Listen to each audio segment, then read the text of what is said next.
We're starting. Ready?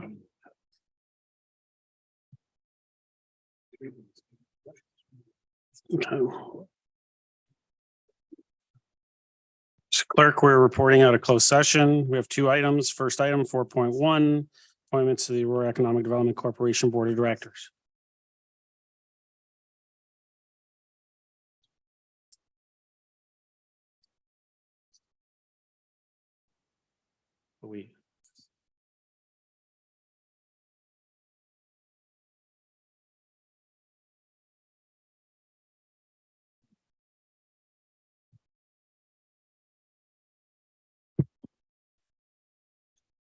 Thank you, Mr. Mayor. Council reporting out of closed session. The first item is to receive the report and that, excuse me, Dr. Nima Kadim Rotaram be appointed to the Aurora Economic Development Board. Someone like to move that? Councillor Gilliland, second. Councillor Thompson. Questions? Board vote. Court vote has been requested for the first item of council reporting of closed session. Councillor Gallo, how do you vote? Councillor Gallo votes yes. Councillor Thompson? Yes. Councillor Thompson votes yes. Councillor Kim? Councillor Kim votes yes. Mayor Mrakas? Yes. Councillor Weiss? Councillor Weiss votes yes. Councillor Gilliland? Councillor Gilliland votes yes. And Councillor Gardner? Yes. Councillor Gardner votes yes. The motion carries. Thank you, Mr. Clerk. Second item, 4.2, in regards to 271 Holiday Drive. Thank you, Mr. Mayor. The motion is that the report be received and that council direction to staff be confirmed. Thank you. Someone like to move that? Councillor Kim, seconder. Councillor Thompson, questions? Board vote. Recorded vote has been requested for the second item of council reporting out of closed session. Councillor Gardner, how do you vote? Councillor Gardner votes no. Councillor Gilliland? Councillor Gilliland votes yes. Mayor Mrakas? Yes. Councillor Thompson? Councillor Thompson votes yes. Councillor Weiss? Councillor Weiss votes yes. Councillor Kim? Councillor Kim votes yes. And Councillor Gallo? Councillor Gallo votes no. The motion carries. Thank you, Mr. Clerk. Confirming bylaw. Someone like to move that? Councillor Gardner, second. Councillor Kim. All those in favor? Opposed? That carries. Motion to adjourn. Councillor Kim, Councillor Thompson, all those in favor? Opposed? That carries.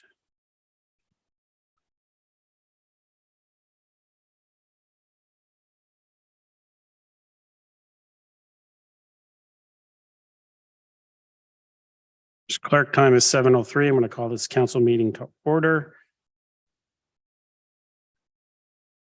Town of Aurora acknowledges that the Anishinaabe lands on which we live and work are the traditional and treaty territory of the Chippewas of Georgina Island, as well as many other nations whose presence here continues to this day.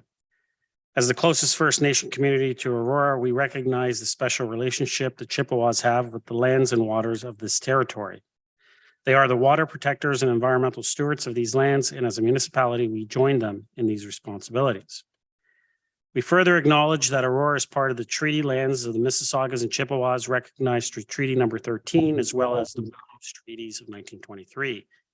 Shared understanding of the rich cultural heritage that has existed for centuries and how our collective past brought us to where we are today will help us walk together into a better future. Council, can I get a motion to approve the agenda? We need 2/3 according to the procedural bylaw. So we have some additional. Councillor Thompson, second. Councillor Weiss, all those in favor? Oh, sorry. On your e-scribe. Oh, go ahead.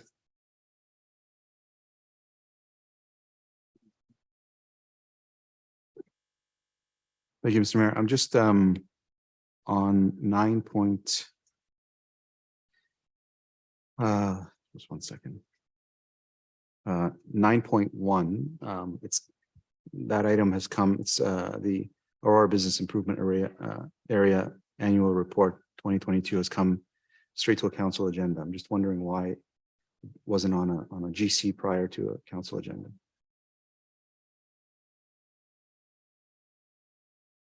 Who wants to answer that one? Sale? Yeah, the BIA. Yes.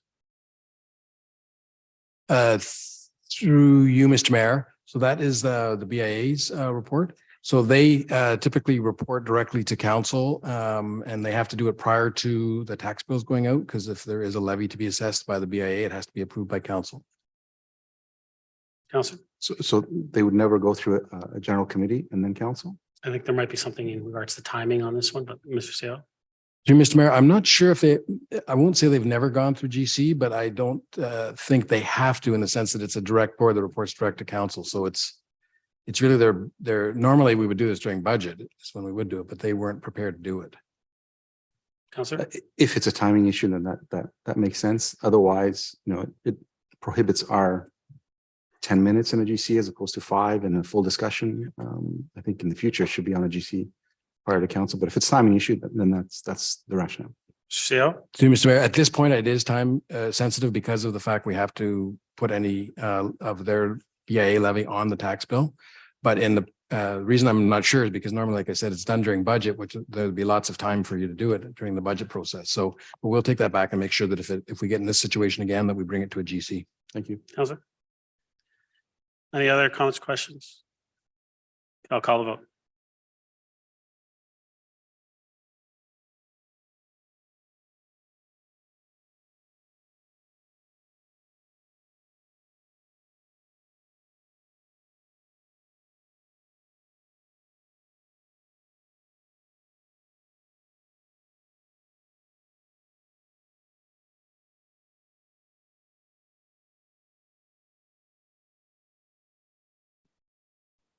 Councillor Gal. Did you want to try it again, just in case? Hit the red on the top where it says vote in progress. It'll pop back up.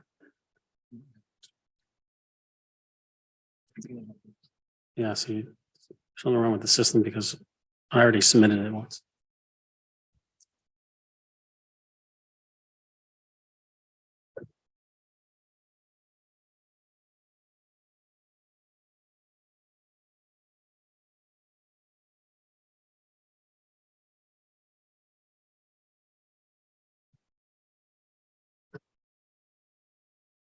Councillor Allan, yes. Councillor Gal's a yes. I'm a yes.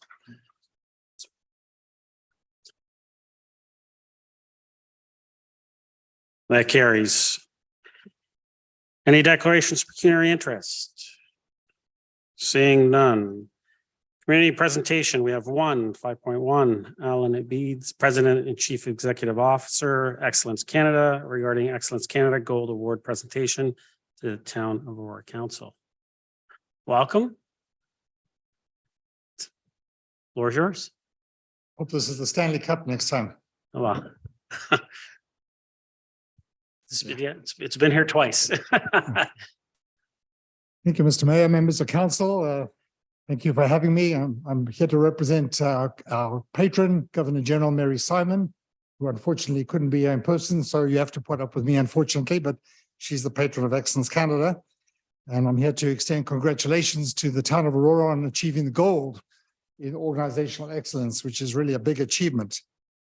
So congratulations to the town, which has successfully achieved the gold in the Canada Awards for Excellence program. This was presented in November 17. Some of you may have been there. I know, Tasha, you were there, which shows a comprehensive approach to quality and wellness in the workplace. So you should be very proud of that.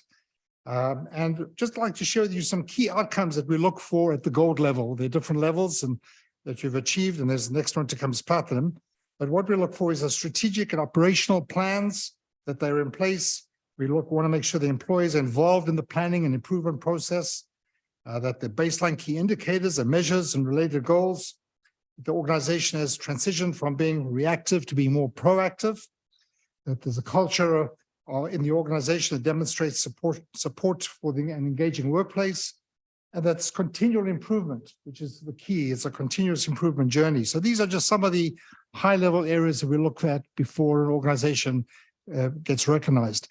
And I would like to share with you some best practices. There's a very extensive verification, a lot of work, a lot of focus groups. Some of you were involved in that. So just a few best practices that we noticed, and I think we'd like to bring to council's attention. Best practices of the town of Aurora that stood out during the assessment process from independent adjudicators. Number one, as I mentioned, there's an integrated business planning process, which prioritizes projects, documents, required resources, enables better planning. A project management system where projects are evaluated, prioritized, and strengths and scored. A lot of data analysis, employee surveys, change management surveys, plan, do, check, act surveys, 3-year staffing plan, business assessment impact, knowledge management systems, transparency of the excellence journey, and engage Aurora, the town of Aurora's community engagement platform, which provides satisfaction and feedback information. And a lot of hard work went into this, and we don't give these awards out lightly. I can tell you that a lot of work goes into that. I would like to just recognize, Mr. Mayor, a few folks before I present the award, who I know have put in a lot of effort into this area. So first of all, Doug, I hope I pronounce the names properly, so I apologize if I don't. Nadowski, CAO, for your supporting the continuous improvement plan. Tasha Van Leeuwen, well, I believe this is your last committee meeting today. So congratulations on a fantastic 10 years and your involvement in this journey. Also, congratulations to the executive leadership team, Rachel Wainwright, Van Kessel, Robin McDougall, Marco Ramuno, Director of Planning, the whole Executive Excellence Committee, and obviously Council for your support. Without your support, nothing happens. Always requires leadership support. So appreciate your support to ensure that the town of Aurora goes on an excellence journey and continuous improvement. And of course, Martin Stefanik, who's your manager of project management, who's been a lot of our contact and been driving this initiative. So a lot of good hard work has been done, and still, but it is a journey. As you know, there is no Stanley Cup at the end, but we do give the award. And the next level that we hope you're going to pursue, because of it, it's not a destination, it's a journey, is the platinum. And hopefully we'll get to see you there, and hopefully the Governor General will be there to hand it out. So congratulations, Mr. Mayor. I'd like to present this to you. Thank you. And I'm going to ask if our CAO and Ms. Van Leeuwen and Martin, they can join me in the center, please.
He ran away. I was gonna. Well, Council, can I get a motion to receive presentation? Councillor Weiss, Councillor Gilliland. Does anyone have any comments in regards to the presentation? Okay, seeing none. Call the vote.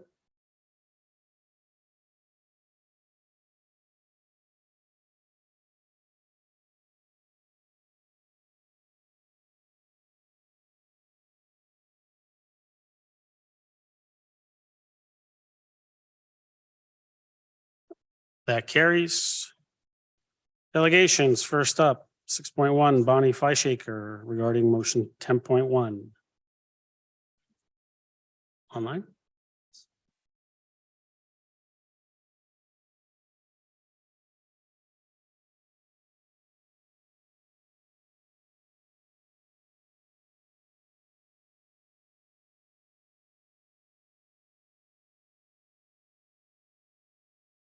Can you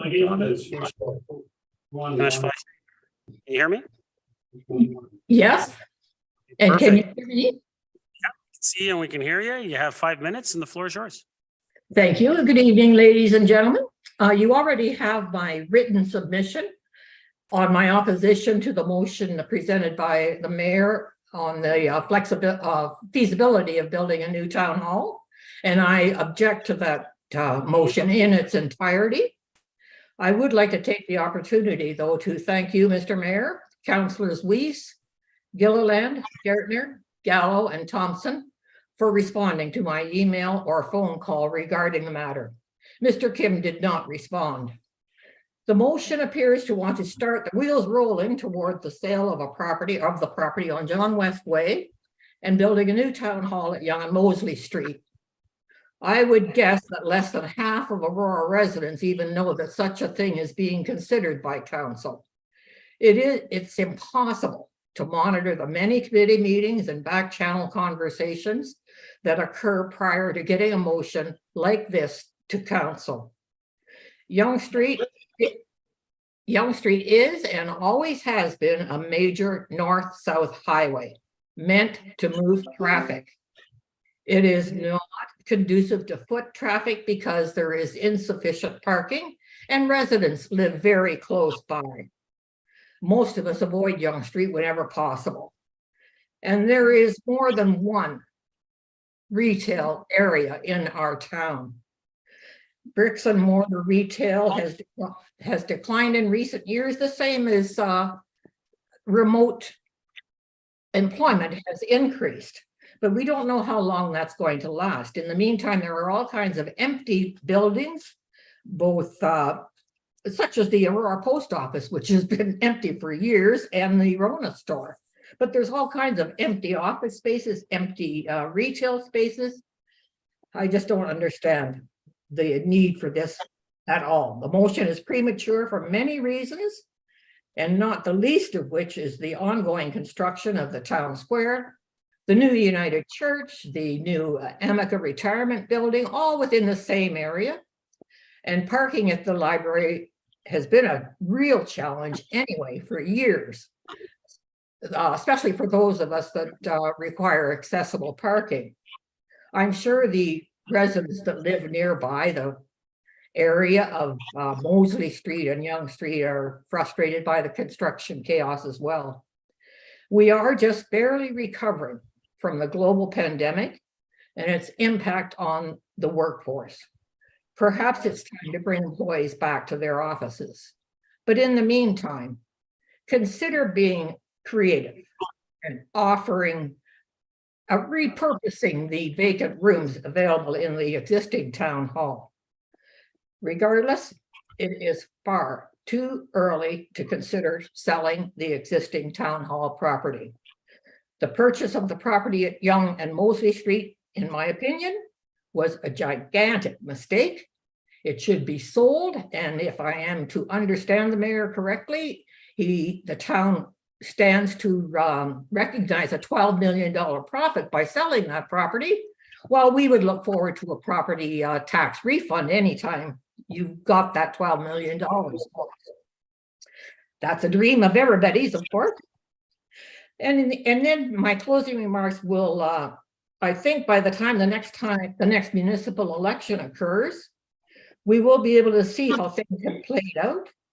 And the issue could become part of the platform for candidates or even a referendum. That would certainly generate interest beyond the 26% of eligible voters who turned out for the last election. Let we taxpayer citizens have our say in this expensive, needless venture. I urge council to defeat this motion at this time. And thank you for your time.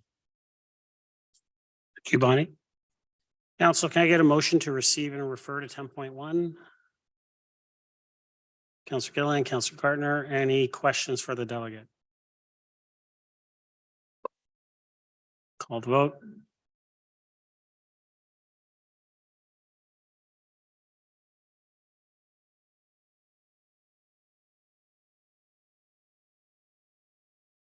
That carries. Ms. Fleischaker, thank you very much for coming out this evening. You're welcome. Next up, 6.2, we have Russo Orrell, resident regarding motion 10.1. Mr. Orrell, let me just get you to state your name. You have 5 minutes. Floor is yours. I'll just close it. Good evening. My name is Bruce Orrell. I'd like to thank you for this opportunity to speak to you tonight. We are truly blessed to live in a country and a province that gives the public the right to speak to our elected officials without any fear of retribution. For those of you who do not know me, I've lived in the same house that we bought in 1995 in Southwest Aurora. That's Ward 3 for those of you keeping track. In 1995, the economy at that time we made a sizable investment in our home, and we made a sizable debt. Through diligent fiscal management between my wife and I, we were able to pay off the mortgage in a little over 16 years. I think that's something to be proud of. This past March 24th, I saw a social media posting about the notice of motion for feasibility of building a new town hall. To be honest, I had to look at the calendar. We weren't quite at April 1st, and I thought perhaps this was a joke. Surely it was, but it was not. We are living in a town that is currently in the midst of a significant project with Town Square. During the course of this project, we have experienced a number of things that make or should make people rethink their financial situations. We've had a pandemic. We've had a shortage, which has increased the price of the construction materials. And right now we are in the midst of a housing crisis that has become one of the province's most major issues, and that is being cascaded down to the municipal level. The motion contains some references as to how the downtown town hall would somehow enhance the downtown or regenerate the downtown experience. Considering a town hall is more or less open 5 weekdays a week between 9 and 5, it would hardly enhance the downtown experience, considering it would be closed 76% of the time. I personally think that this space would be better served as a retail and residential mix, and we should look at selling that property as it stands. I used to joke about our downtown in that it was a great place to go if you were looking for a bank or a doctor or a lawyer or some other service. Of course, now if you're looking for a cannabis shop, it's a good place to go. But we really have a problem with the downtown retail there. And that will continue to be a struggle if you were to convert some prime retail land into a town hall. The motion also speaks to the new model of how office workers now do their work: shared spaces, non-dedicated cubicles, hoteling and the like, as well as remote. They're all the new normal, but that's just for now. As long as employers and their workforce are dealing with the pandemic hanging over our heads, this model will continue to exist. I believe, however, that at some point in the future, when things have really returned to normal, employers will begin to demand an on-site employee attendance. This trend has started to happen already. If we build a new town hall under the guise of part-time attendance, what happens 5 or 10 years from down the road when the town realizes that our staff have run out of space and we need to grow it again? If we have surplus space in the facility right now, perhaps the best use would be to review the opportunity to create a short-term rental space.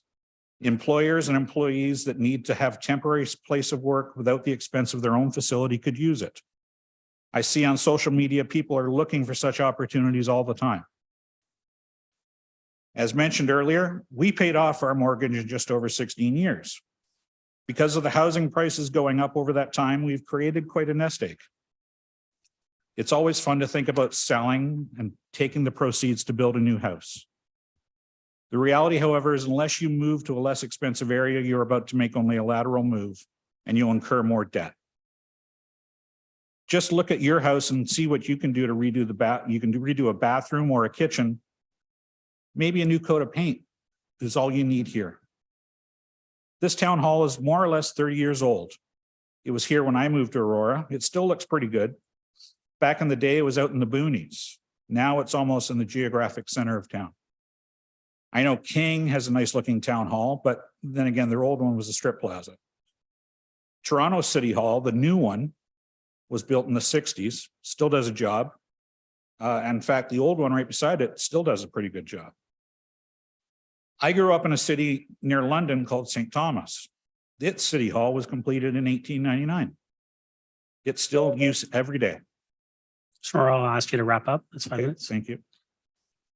So in closing, I would suggest that we take a serious look at this motion and defeat it now before we start going down a road of fiscal irresponsibility. Most of you ran on a fiscally responsible platform, and I think it's time to walk the walk. And I would request that when the vote comes, I would hope that we would have a recorded vote so we can tell who is walking that walk. We have more important things to do in this town than these frivolous legacy projects. Thank you. Thank you. Councillor, a motion to receive and refer. Councillor Kim, Councillor Thompson, any comments, questions for the delegate? Seeing none, I'll call the vote.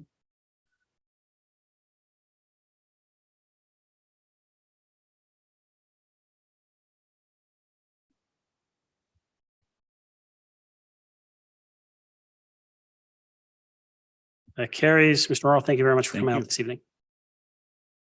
Next, we have Joanne Russo, resident, regarding motion 10.1. Ms. Russo, thank you for coming. You have 5 minutes and the floor is yours. Short. Thank you, everyone, and good evening. My understanding is the motion being brought forward by our mayor today is a proposal that the staff investigate the potential of a new town hall downtown. I've listened to the two delegates today, and one of the key things that sits with me is it's a consideration. I cannot make a decision on whether or not I'm going to approve such a move or disapprove a move without having actual facts before me. Being a resident and a business owner in the downtown area, I'm in favor of it. I do see great opportunities for the downtown corridor.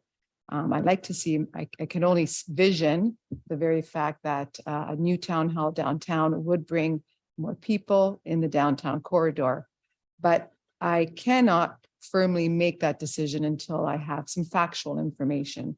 So I'm in favor of town staff investigating the potential of a new downtown town hall so that we as residents can make an informed decision. As chair of the Aurora BIA, I also note that the proposed motion is the revitalization of the downtown corridor.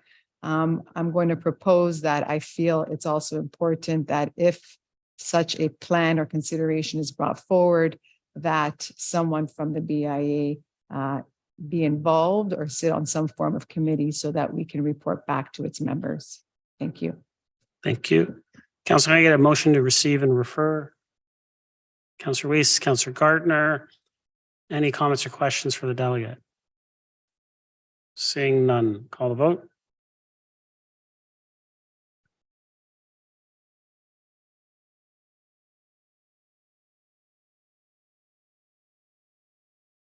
That carries. Mr. Russo, thank you for coming out this evening. Next, 6.4, Nancy and Llyod Kerswill, residents, regarding motion 10.1 as well. Welcome. You just state your name, you have 5 minutes. The floor is yours. Thank you for letting us speak tonight. We did reach out to Councillor Gallo. Llyod emailed him, and that's why we're here tonight.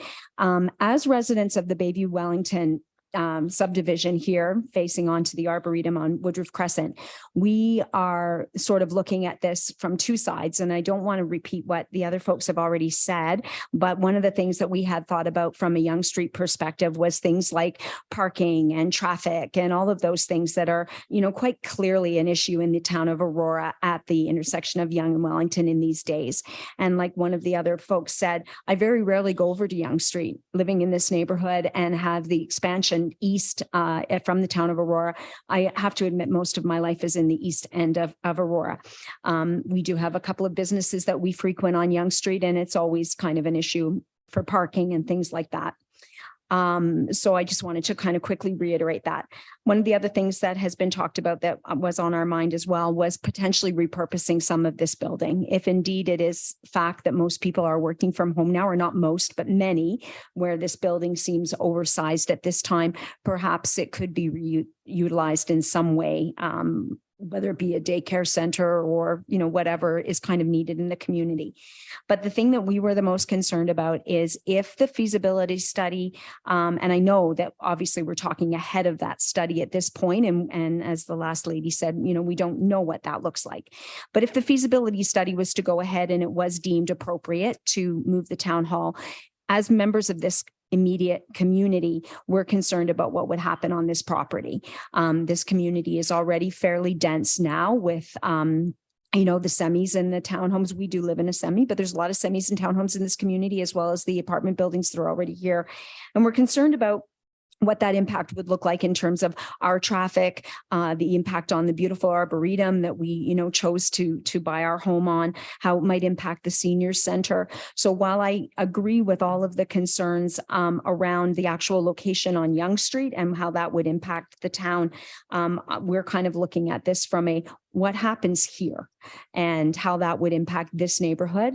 And so that's something that I'm hoping would be kept in mind from the feasibility study perspective, not only looking at what the impact would be from a Yonge Street perspective, but to really keep in mind how this change would impact this particular neighborhood. Thank you. Council, can I get a motion to receive and refer? Councillor Gilliland, Councillor Gardner. Any comments or questions for the delegate? Seeing none, call the vote.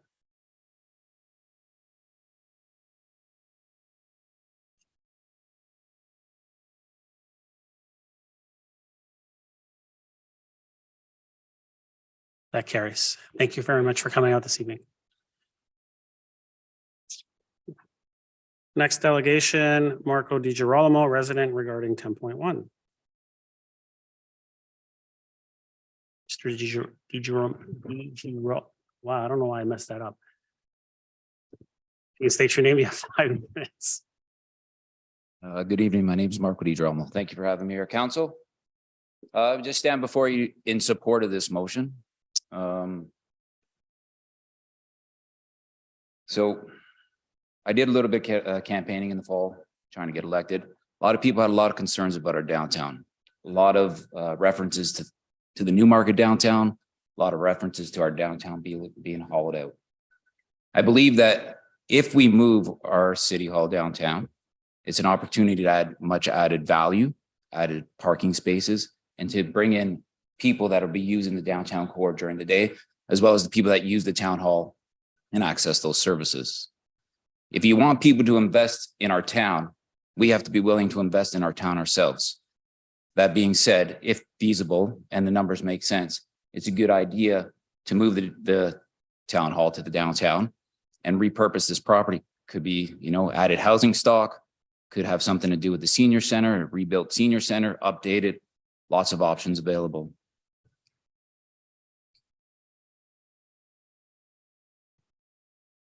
And, we should take stock of all of our town assets at this time and figure out what is the best way to move forward with what we have. And as other people mentioned, it's great to have the information in front of us. Again, this is just a motion to study if it's feasible. And I think it'd be a great idea if we could allow some way to revitalize our downtown, bring more people into downtown. I can tell you I drive through downtown daily, 5, 6, 7 times a day on my way to and from work, to and from jobs. It's not crazy in traffic. There's definitely not a lot of footprint. When I go to work in the morning, I can tell you there's not a soul on the street. A lot of times when I come home at night, there's not a soul on the street. We have to find ways to revitalize our downtown, and moving the town hall, I think, is a good start, and to provide an anchor tenant for people to want to invest in our town. I moved here in the early 2000s, and it's pretty much been the same downtown since then. We had a couple buildings being built, but relatively now that there's a need for improvements. There's a need for investment in this town for the people that are existing in this community and for the new people that will be coming into this community. Thank you for your time. Thank you. Council, can I get a motion to receive and refer? Councillor Weiss, Councillor Thompson. Any questions for the delegate? Seeing none, call a vote.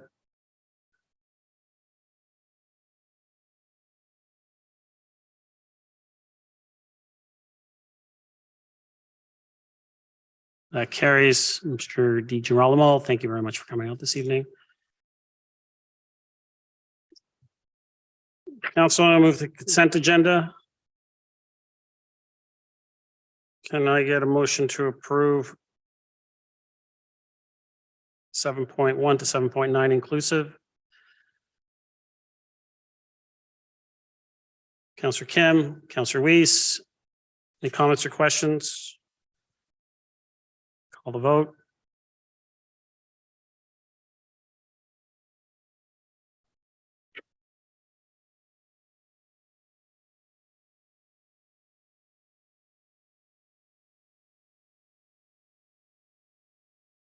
That carries. Standing committee reports. This is for both eights, so 8.1 and 8.2. Are there any items that anyone wants pulled or have a question in regards to? Councillor Gilliland. 8.1.1. 8.1.1. Yep, Parks and Rec Master Plan. Anything else? No. Anybody else?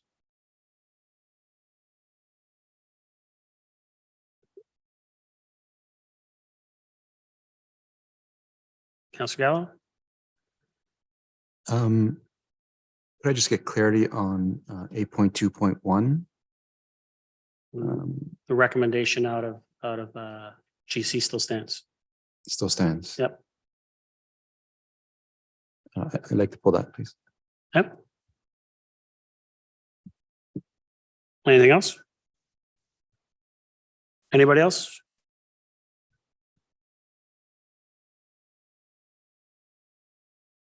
Okay, if I can get a motion to approve standing committee reports minus 8.1.1 and 8.2.1. Moved by Councillor Gilliland, seconded by Councillor Kim. Call a vote.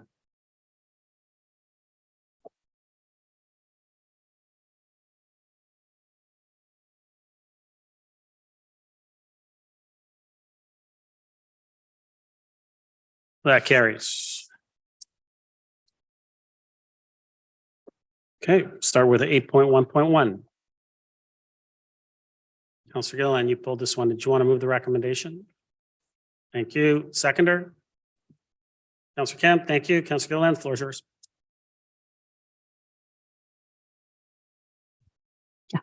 Thank you.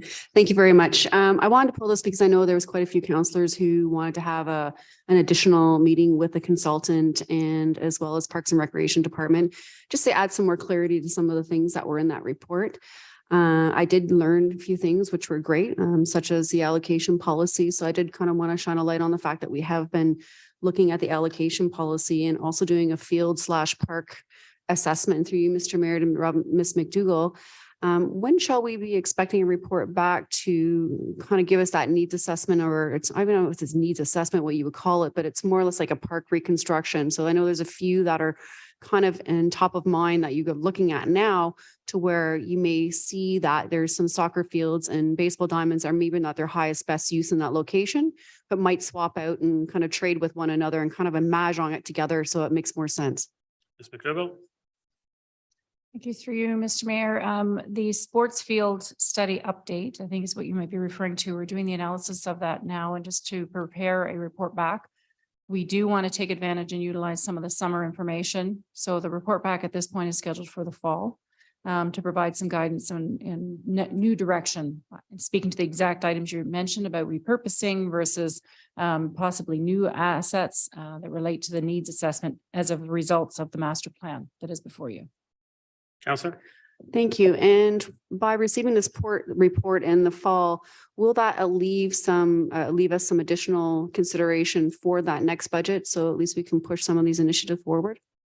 Ms. McDougall? Certainly through you, Mr. Mayor. There are already initiatives held as placeholders in our 10-year capital plan for some of these assets that we imagine will come from the study. Otherwise, it definitely will guide us in future decisions that we can amend in that 10-year capital plan. So it certainly will be helpful to have that information. Councillor? Thank you very much. I appreciate that. And through Mr. Mayor to Mr. Colangelo, I suppose, and I'm sorry I didn't brief you on this, and it could be Ms. McDougall that answers the question. But as residents who have a very vested interest in increasing the dog parks in our town, because we are, in our opinion, a deficit, especially on the west side, we were asked to wait patiently for the Parks and Recs master plan. And currently, as it stands in the draft, and I did have this conversation with the consultant, so we may see some language change, that there is really no changes that are happening within the west side, just as is, other than the fact that we have the Hallmark lands and that trail that we have, or not Hallmark rather, but by Englehart, so close to that, and that trail. And that's something that we're looking forward to that is going to come into fruition soon. But that's something that we already know, and we're really looking for something concrete to allow us to move forward to increase some of those services.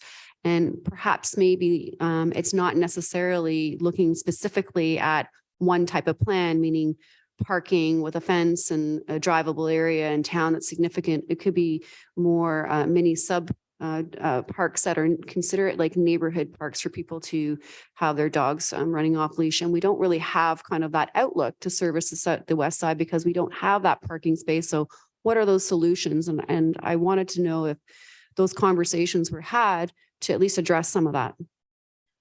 Angelo, do you want to answer that, or should I pass it to Ms. McDougall? Through you, Mr. Mayor. Councillor Gilliland, I'll follow up with manager of parks tomorrow and hopefully get a response. Councillor? Thank you. And I apologize, I am putting you in a spot. My meeting today was at 3 p.m. and followed by another meeting and then straight into closed session. So I know I didn't really get a chance to chat with you too much.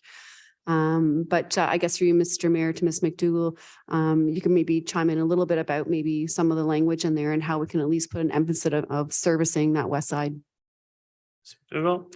Through Mr. Mayor, certainly I can relay some of that feedback to the consultant before the final study. Obviously, we've got a little bit of a window to get that information in there to consider what their recommendations would be, certainly.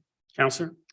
Thank you. And through Mr. Mayor to Mr. Ramuno, if you may find out, from what I understand in the past, the Lions Park, it used to be a town pool, which was recreational for the town, which is, I think it's called Lions Park behind George Street Public School. And I know that that property has kind of been a property in question as to who owns that land, considering there was a town facility on it. Is it part owned? Who owns it? And I think that there is potential for that piece of property to where there could be some, an area for dogs in that area, maybe, maybe not, but I'm just a little confused on the ownership of that land and who has access. Mr. Ramuno? Mr. Mayor, we can certainly look into that and report back to council. Thank you. Councillor? That's all. Thank you. Thank you. Councillor Weiss. I'm going to remind council that council is an opportunity to bring new information, not rehash the conversations we had previously. Councillor Weiss.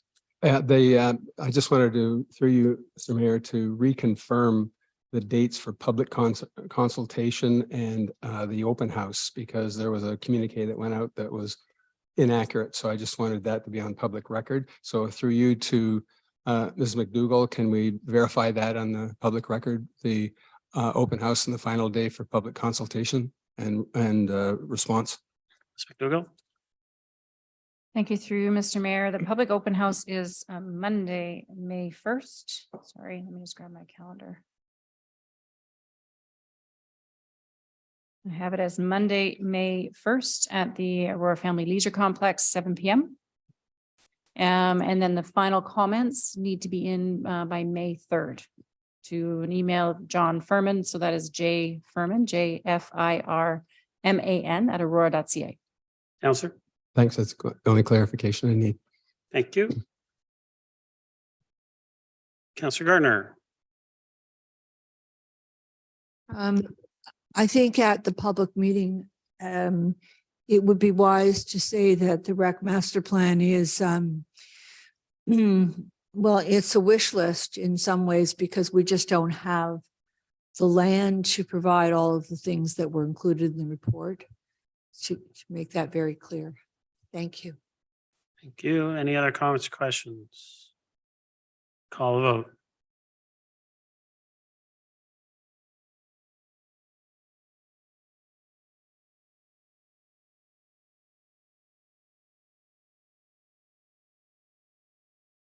That carries. 8.2.1. Councillor Gallo, you pulled this one. Do you want to move the recommendation? No. Someone want to move the recommendation? Councillor Gilliland, seconder. Councillor Kim, Councillor Gallo, the floor is yours. Thank you. At GC, I had asked whether or not the remaining 22 properties were contacted, how many of them were contacted, and the response. Could anyone let me know what the latest status of that is? Mr. Romano? Certainly through you, Mr. Mayor, following discussion at the General Committee last week, Adam Robb, our senior planner, as of yesterday, sent off a letter to the 22 properties that where we have issued the notice of intent to designate, just to spell out the process from here on in, and also provided in the letter that if they had any questions, to call him. And the letter did identify that once council proceeds with enacting the bylaws, once those are passed, there's an appeal provision provided, etc. He's already heard from, I believe, one or two. But again, that letter went out yesterday, and we've given those property owners a few weeks to respond, and asked them to call staff just so they fully understand the process involved in the Part 4 designation. Councillor? Well, it's unfortunate. I have to make a decision tonight. There's, and Councillor, just to interrupt, there's still, when the realize- bylaw does come. I realize, but there's no report with the Yes. bylaw. We'd have to pull the bylaw and then have a Absolutely. discussion with that bylaw. And there's another opportunity. I realize that. But it really, that discussion should happen tonight, and I don't have that information. Based on nobody really wanting to pull this, I suspect everyone is in support of it. I can't support it until I hear that, because I want to have the discussion. I also would like to have those residents, some of them may object, maybe they're all okay with it, to have an opportunity to come to council. And it would be taking an extra effort to find out when that bylaw is going to be coming to council, communicating to them and advising them. They can still come and speak to a bylaw. There's nothing stopping them from doing that. So that's my perspective. I won't be supporting it until I hear from those residents. If it passes tonight, I'll take it upon myself to reach out to those personally and find out their perspective. Thank you. Councillor Gardner?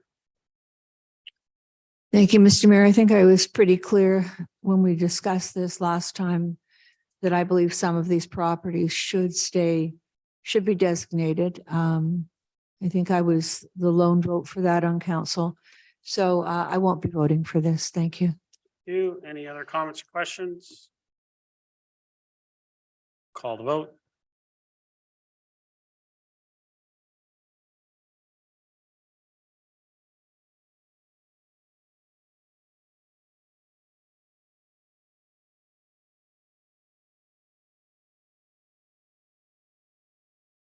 That carries.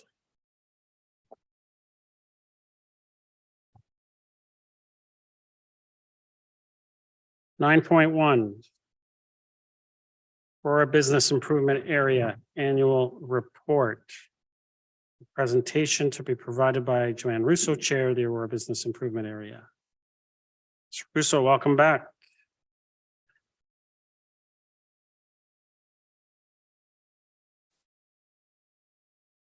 Floor is yours. Good evening, and thank you for welcoming me to be present on behalf of the Aurora BIA. I am pleased to have been elected as chair of a new BIA Joanne, board. can I get you just to pull the mic down a little Sorry. bit? Yeah, there you go. I am pleased to have been elected as chair of a new BIA board, and we are excited to get to work. I also want to thank our vice chair, Greg Smith, for being here this evening. With council's approval in early 2023, we now have a full 9-member board comprised of 7 members of the business community and pleased to have elected two official councillors, Councillor Rachel Gilliard and Councillor Ron Rees join us. So I just realized our slide is not on the screen.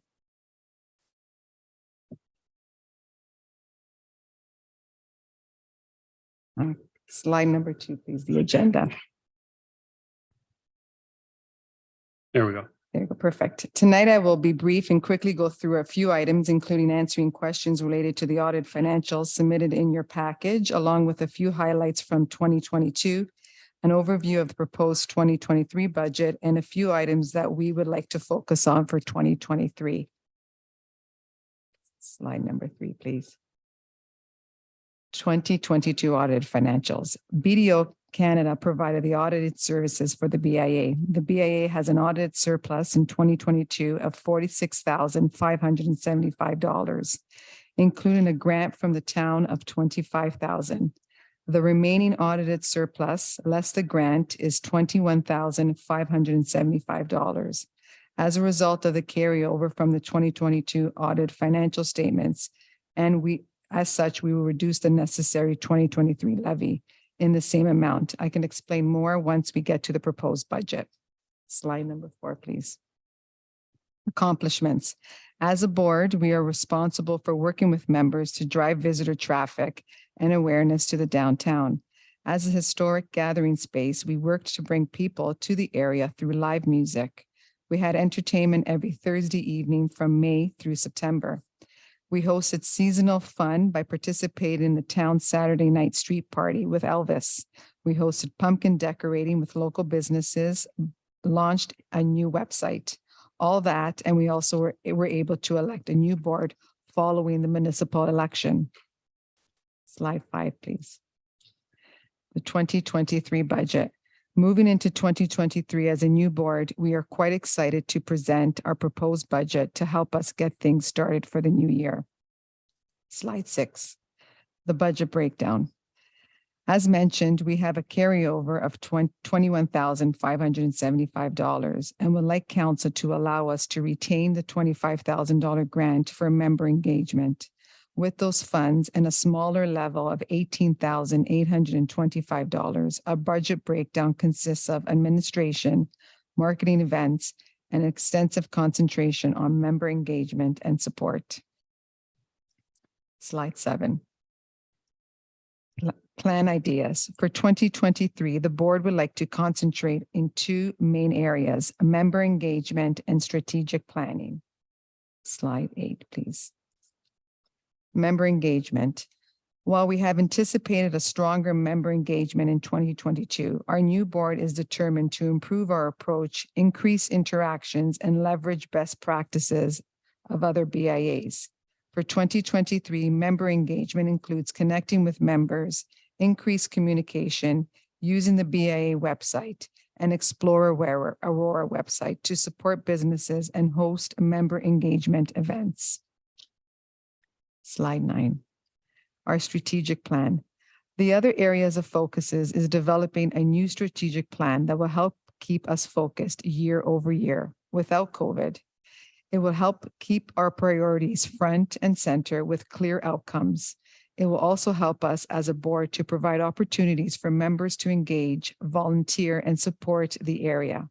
It will also help us to align with downtown revitalization efforts by the town, the Aurora Economic Development Corporation, and the Aurora Chamber of Commerce. We need to all work together to make this happen. Next page. With that, I want to thank you for council support of the BIA, and our new board is eager to get going. Thank you. Thank you, Ms. Russo. Council, the recommendations that report number PDS 23-05 be received. 2, that the Aurora Business Improvement Association's 2022 audited financial statements attached hereto as attachment 2 be received. 3, that the 2023 Aurora BIA budget attached hereto as attachment 3 be approved. 4, that the Aurora BIA retain the grant funds from the town in the amount of $25,000. And 5, that a bylaw be enacted to levy a special charge upon rateable property in the Aurora Business Improvement Area in the amount of $18,825. Would someone like to move the recommendation? Councillor Weiss, seconded by Councillor Gilliland. Any comments or questions to the presentation or the report? Seeing, Councillor Gilliland, go ahead. Thank you. Through Mr. Mayor and Ms. Russo, I just want to say thank you so much to you and the board and all the members, the newly election. I know there was a lot of changeover and a lot of new excitement that's brewing to see some great things happen in our downtown. So I know I'm really excited about that, and I'm glad to see we've got some concrete plans to kind of help revitalize us even further. I think that the town and the residents have really come to realize that there are these interesting and new events that are happening. And I think the more consistent we are, the greater that message will be sent out. So I am grateful for that. I do have one question, and I apologize that I did miss the last meeting because I was out of town. And I think the question came up and through Mr. Mayor, Ms. Russo, I don't know if you had the conversation with staff, but I say this every year. Our financial statements, and I know that we do them, we use a certain company, and I don't know if it's because the town has said we've got to, but is there a way we can reduce that cost? I know that we've talked about this, but I just want to know if you could just shed some light on maybe some progress on can we change company? Sorry. Yeah. It's a lot. It's a big company for a small organization, I guess is what I'm getting at. Yes. They're a very good firm, but we're very small for that. Yeah. Thank you. Ms. Russo? Yes, thank you, Rachel. Yesterday, at part of the AGM meeting that was tabled and discussed that we would review whether or not we can outsource it, because we all agree that it is a hefty expense for the BIA. Councillor? Great. That's really good to hear. That was really my only question. All right. Thank you. Thanks. Thank you. Councillor Gardner? Thank you, Mr. Mayor. I'd just like to thank Ms. Russo for being in from the beginning and staying with it and working really hard, and you see the results. Thank you. Ms. Russo? Ms. Russo, did you want to add, or was that a question? No. Okay, just making sure. Thank you. Any other comments or questions? Seeing none. Ms. Russo, thank you very much for coming this evening. We thank the work that the BIA does. I know all the board members are extremely passionate about the downtown and our town in general. And so we appreciate all the work that all of you do in the work to revitalize that downtown. It's not easy. It's been going on for over 30 years, as everyone knows, but I think we're on the right path. And I know that with the help of the BIA and all the members that we're going to get there sooner rather than later. And I think that, the work that you guys are going to do in regards to events, putting on some special things that will have some attractions to the downtown, but ultimately you need the town's help in creating that day business as well. And so we're looking forward as we continue to move forward and having a downtown that's going to be thriving for many years to come. So thank you very much, Mr. Russo. Council, I'll call the vote.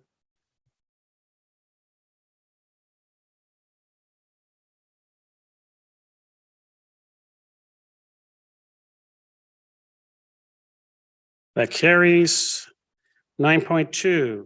This is a memo from myself in regards to the Community Recognition Review Advisory Committee composition. The recommendation is that Councillor Ron Weiss be appointed to replace Mayor Tom Mrakas on the Community Recognition Review Advisory Committee effective immediately. Someone like to move that? Councillor Weiss, Councillor Thompson. Any comments, questions on this one? Call the vote.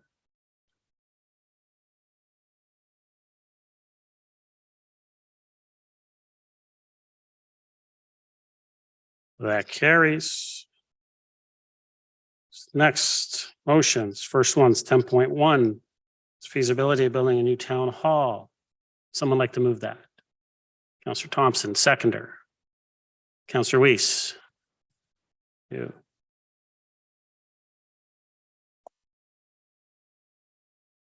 So council, the purpose of this motion is to ensure that the town of Aurora and this council continue to build on the past prudent fiscal management of our town finances and seek to plan wisely for the future needs of the town and the community.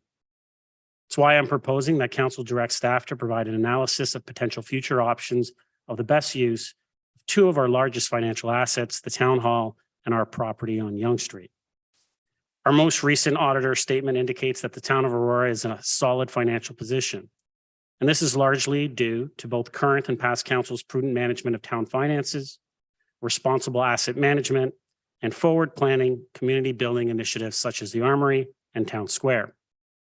Now, this motion simply continues this tradition to examine potential options, and it is not and should not be spun to suggest that anything other than an examination of options is proposed by this motion.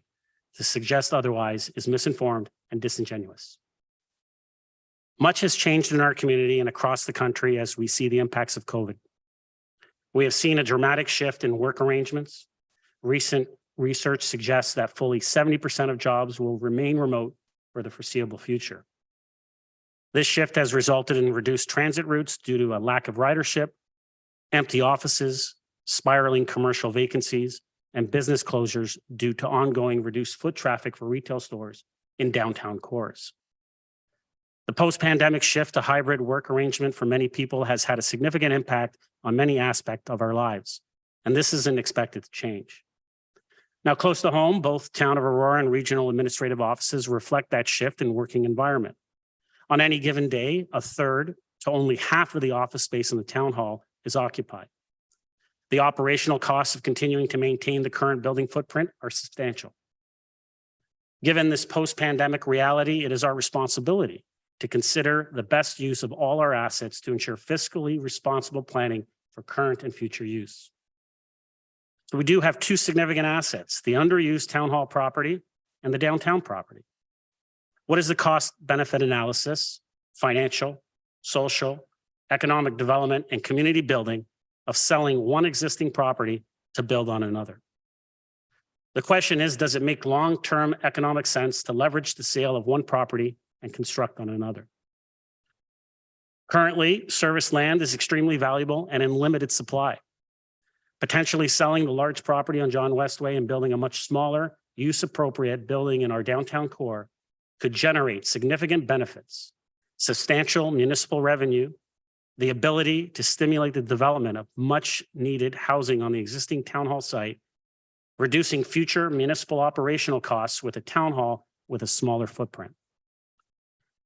And we have a long-standing objective to revitalize our downtown core, and we've invested in our downtown revitalization with the development of the town square. A significant component of which is the need for consistent day business. Now, Jane Jacobs, who's a world-renowned urbanist, states, you can't rely on bringing people downtown, you have to put them there. Now, town halls and government offices or services are recognized as essential components of a healthy downtown. And that's because the employees and people who visit the town offices also use the businesses and services, such as restaurants, salons, and stores that surround the town hall and offices, and have the added bonus of providing much needed additional parking as well. If we want to change our path to a positive future, we need to be open to take bold steps. We need to continue to rebuild to ensure a future with a thriving downtown. To quote Jane Jacobs again, downtowns don't just happen. They evolve over time, the result of public and private investment and good planning. If we foster economic development in our downtown core by bringing town staff and visitors to town hall, provide an additional 150 parking spots that could be utilized by the public after hours and weekends for events at the square and downtown, and add more retail on the main floor of the new build, this will create a vibrant and lively atmosphere in our downtown that will stimulate economic growth, create job opportunities, and increase the overall appeal of our community. And we can potentially achieve all of this without any added cost to taxpayers. Now, the motion before us today simply seeks a staff report on the potential opportunity and costs of selling our current town hall property and rebuilding on existing municipally owned property in our downtown. A rebuild with retail on the main floor and underground parking. This study will provide us with the valuable information and insights that council will use to make informed decisions about the future of our town. I'm asking my colleagues for your support to initiate an open dialogue, not only with ourselves, but with our community, that will help guide council and evaluate the costs, logistics, challenges, and realistic viability of this proposal. Personally, I think it is an exciting and innovative idea that can bring numerous benefits to our community and one worth considering. And this is why it's important that we get the information that we need to make sure that it is financially viable. And if it isn't, it isn't. Now, I look forward to working with the community and all of you as we continue to build a brighter future for our community. Are there any other comments or questions?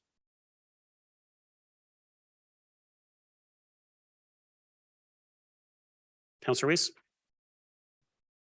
Thank you. I wanted to second this just to get it on the floor and hear the comments from my colleagues here because I think it's worthy. I want to commend you on the foresight and the interest you have and the passion you have for moving the town forward. I've been hearing from people in my ward and outside of the ward about this, and the overwhelming opinion is that this may be just too soon. I hear stories about Town Square and about the church, and then we heard the delegate today talk about the disruption at downtown. And I don't know if anybody really knows what the impact of this is going to be on the downtown from a revitalization standpoint, but I appreciated your comments about what other people have said about this. So I'm really interested in and this is in my ward, in Ward 1, and there's a lot of impacts in the residents around Mosley Street and Church Street and even deeper into Town Park. So I'm very interested in hearing what our colleagues have to say about the value of this going forward now, because the suggestion is that maybe this is just not the right time. Maybe it's the right thing, but not the right time. So I'll reserve whatever I'm going to vote on until I hear what some of my colleagues have to say, because they have more experience in this type of thing than I do. Thank you. Thank you. Councillor Thompson. Thank you. I'd certainly agree that there's more questions than answers with regards to this, but one of the questions that I guess this is predicated on was the belief that the land that the town currently sits on is valuable and that it could potentially offset the cost and even provide some other needed dollars for other initiatives should we choose to sell it. But I don't know the answer for sure. That's just what some have inferred. And so this report would do one of those things. It would hopefully be able to ascertain the value of this land and what potentially we could do with that. But my understanding of the motion is really just asking staff to come back with some preliminary facts and figures, some preliminary information, so that we can have a little bit more of a conversation and dialogue. We've always talked about the fact that one of the roles on council is to look to the future and make decisions based on not just the needs of today, but the needs of tomorrow. And simply put, this report will provide some further information so that we can make a well-informed decision. I'm not interested in moving the town hall if it's got a big price tag that the taxpayer has got to bear.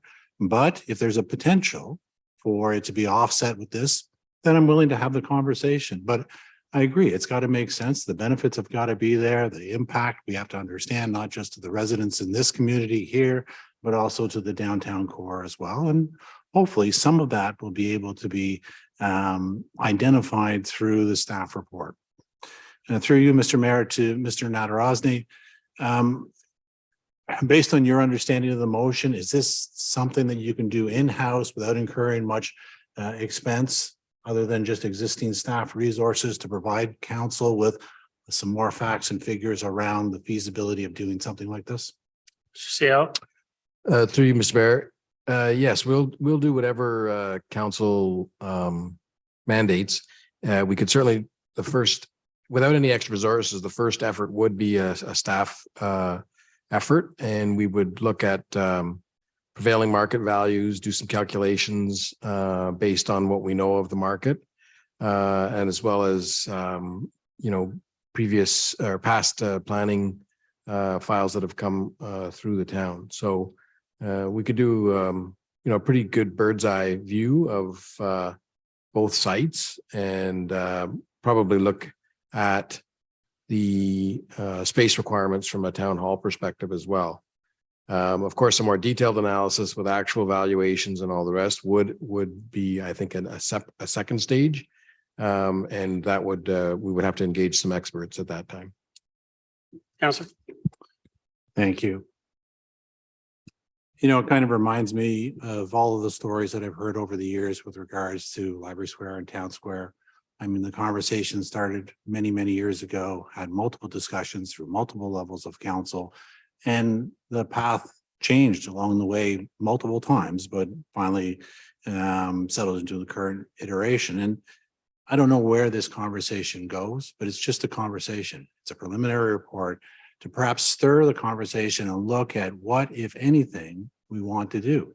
It may turn out to be something completely different, but at least I think it's a worthwhile point to start on. And so I'm supportive of having the conversation, getting some preliminary facts, and having the discussion about what the potential could or could not be. Councillor Gilliland. Thank you. Through Mr. Mayor to Mr. Nadarozny. I understand there was some percentages that were talked about, 1/3 and 1/2 of the town hall being not utilized. Is that a stat that it's well known, it's documented that we've done this assessment? Yeah. Through Mr. Mayor, so that's just a broad guess based like a visual. Though it's not a statistical number. Certainly, when we look at the hybrid working model and the impact on the workforce in this building, the use is down significantly in terms of as many people here at one time.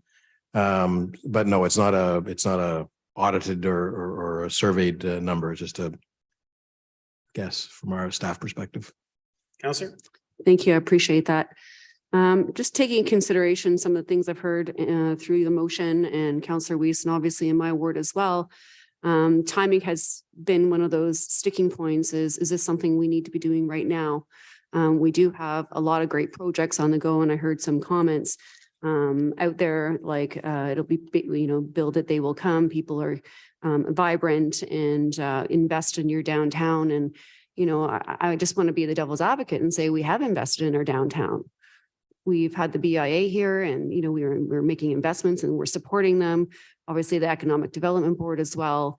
I recall the vision of this property at the time when we had decided that we're going to move forward with this was to put residential down there and possibly attract some sort of piazza, as Councillor Gala has always kind of maintained of wanting to kind of create that vibrancy downtown. Also investment in town square. So we are making investments in our downtown. So I do think we're making that step up. I've also talked with several residents who are very well aware of the motion and have made several suggestions, which I think do make a lot of sense. That if we are, at a deficit with, programming space at the third floor is a separate entrance, perhaps that we consolidate our town offices at the JOC and main floor or wherever we need to, and continue with the hybrid and allow that for programming space, or give that to some charitable organizations that require some space, or the chamber, or whoever that we can add some added supports to the community. Here's opportunity right here at Town Hall at these offices with the separate space we already have. Land is at a deficit right now, and I just don't, in my mind, don't see that value of selling a piece of land that we currently have. I would like to disagree with the fact that having town hall offices downtown and being vibrant and bringing people down there, I would compare that to flyby visitors that want to get in and out, pay their bill and go, or come into a council meeting, they're in and out, versus putting some affordable housing and partnering with, a development plan for people to live and eat and play in that neighborhood with some restaurants. Target market affordable housing, definitely some young families, and maybe some families that are just getting going and have young kids, and they're the ones that are going to walk out their door and they're going to be going to the restaurants and the shops on a daily basis. They're the ones that are going to be in walking proximity that's going to use that town square right away. They're the ones that are going to be supporting those businesses down there on a continual basis. I don't know about you, but I've lived in 4 corners of Aurora. And within those years that I've moved, that closest grocery store became my grocery store. And, where I am now, it's the ones that are in closest proximity to me. And I do resonate with the person who did delegate that, saying, come 4:30, you're hightailing it out of there. You're going home. And I understand this feasibility, but timing right now is a very sensitive topic. And that's the sentiment that I've been getting with calls and emails with residents saying, please, I understand the vision. I understand why we're having this conversation, but this is not the right time. We have too much on the go. We're recognizing that, we do an asset management plan for a reason. We've looked at this. We're recognizing we're lacking community space and land's at a deficit. We need to service the community and community space and programming. And I think that is kind of the strong message I've received from people. And they just want to pause or like, just let us breathe. Let's get it through this town square. Let us breathe. And I want to respect that perspective. I really do. I did hear some comments, saying an anchor in our town and whatnot. And yeah, I think we do have this anchor in town already. And, if we're building that town square and that's becoming a new anchor, then so be it. I wouldn't consider the town hall being, that integral of an anchor to bring people down. That's just kind of what I'm hearing and what I feel.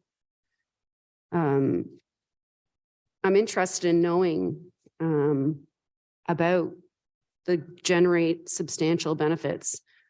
I'm just having a hard time understanding of what that substantial terminology would come from. I understand doing a report to find an assessment about the property, but I don't think this is a quick report. I think this is require a lot of time. There's a lot of moving parts, assessment of the land, how you move things, the rate of return, Councillor, you have KPIs 5. and operating budgets. So Councillor, I think there's just more to it than just a simple staff report.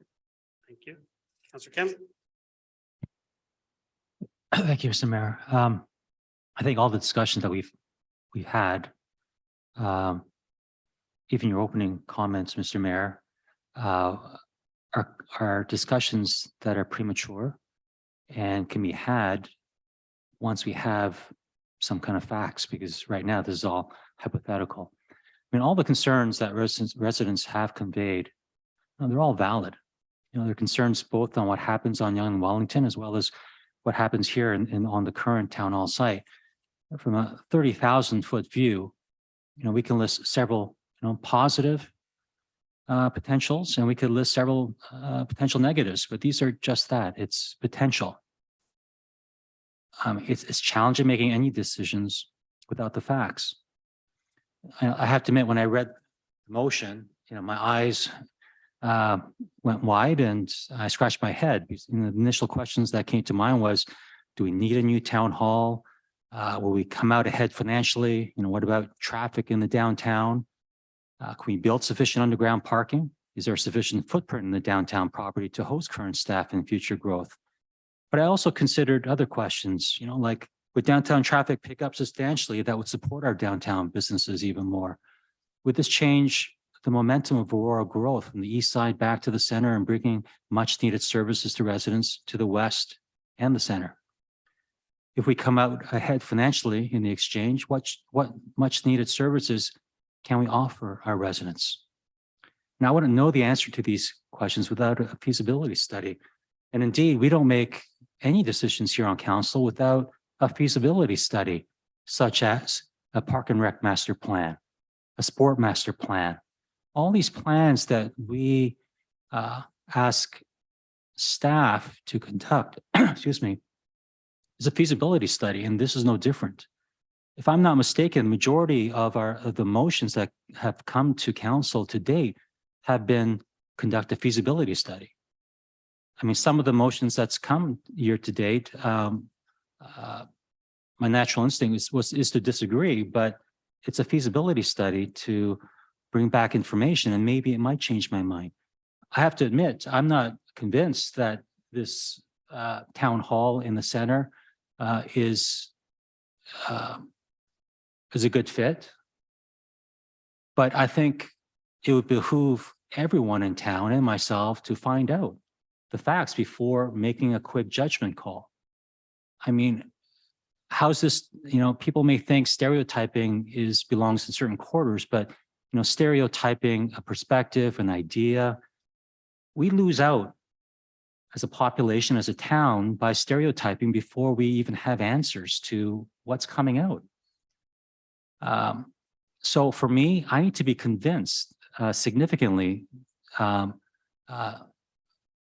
to even consider such an option, but that's not a discussion that we're having here tonight. We're just asking staff, as has been relayed earlier, to just have a review.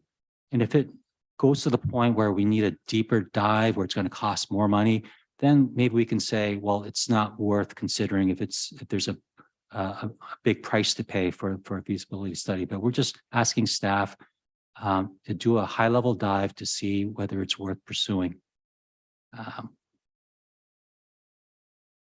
So, make no mistake, how I vote tonight isn't I'm for or against, but it's for the possibility of let's find out some more information. You think Metrolinx, before they came out with an all-day downtown, uptown, both-way service, it was just made in one day? There was a feasibility study. Let's entertain it. It took years and years. And there's a lot of other government and private projects that were brought on board, successful, that went through and that didn't go through, but a feasibility study precluded all those decisions. And so I think it would be shameful and fearful of us not just to even explore it. Thank you. Councillor Gardner. Thank you, Mr. Mayor. I've heard from so many residents about this. I've heard from residents I've never heard from before. Not one of them has been in favor. And quite some of them extremely opposed. What I've heard, I've heard this thing about the construction, there's been so much construction in the downtown area. They're working on Yonge Street. They my area, they worked on Henderson, they worked under the bridge. There's just all kinds of construction and people don't want any more. Parking has been with exclamation points. When the library wanted to do underground parking, they couldn't because of the water. There's a lot of water in that area. And Mr. Downey has famously been heard to say you can do anything if you throw enough money at it. But this is taxpayers' money we have to be careful with.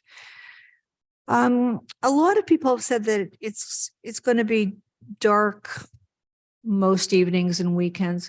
I know we do have some things at the town hall, and perhaps people don't know how much we do have going on at the town hall in the evenings, but I don't think that would generate the kind of traffic that we're hoping for. And a lot of people just do not want the town hall moved. They just categorically not in favor. And I have to go with what my residents think. Councillor Allan. Thank you. I appreciate all the comments around the table. And I've been around long enough to hear opposing viewpoints from various councillors. Councillor Gilliland actually had put a motion forward a few years ago to have hens in the backyard, and she asked for a study, a report from council, and council didn't vote for it. Actually, Councillor Kim, with all due respect, your comments were that you don't want to waste staff time on things that you don't agree with. So if we don't agree with this, we don't want to waste staff time. It's certainly not irresponsible. I view this as two separate issues. One, how do we revitalize downtown? And what's being proposed may very well do that. I don't know, and we would have to move forward with this in order to find out. The second part of this is what the inventory of office space that the town currently has and how is it best used. And prior to, in my view, a feasibility study, how can we go about doing it? You have a needs analysis, and just a point that we've never done a needs analysis for Town Square. And I don't want to make that same mistake here. Before you do a feasibility study, you have to analyze, do we need it? And I would argue that we would first take a look at the JOC, because I suspect the statistics are probably similar there. We take a look at this place and we see, can we shift anything? Can we move back the departments that are in the JOC and house them in here again. And rent out the JOC and generate some income. Those are the things that I would love to explore prior to any of this. Let's figure out our current assets.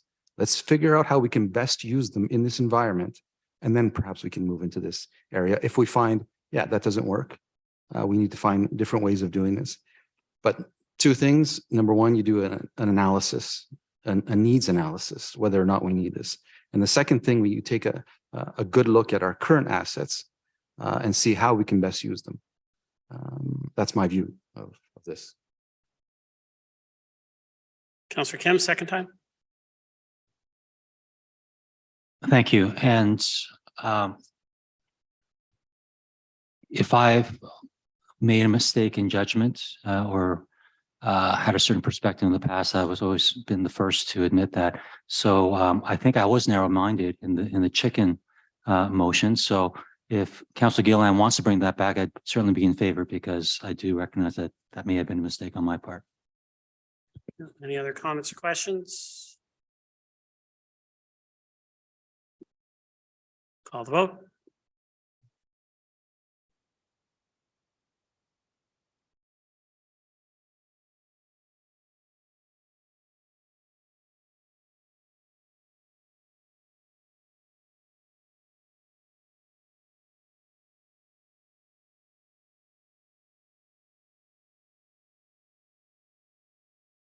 Councillor Thompson.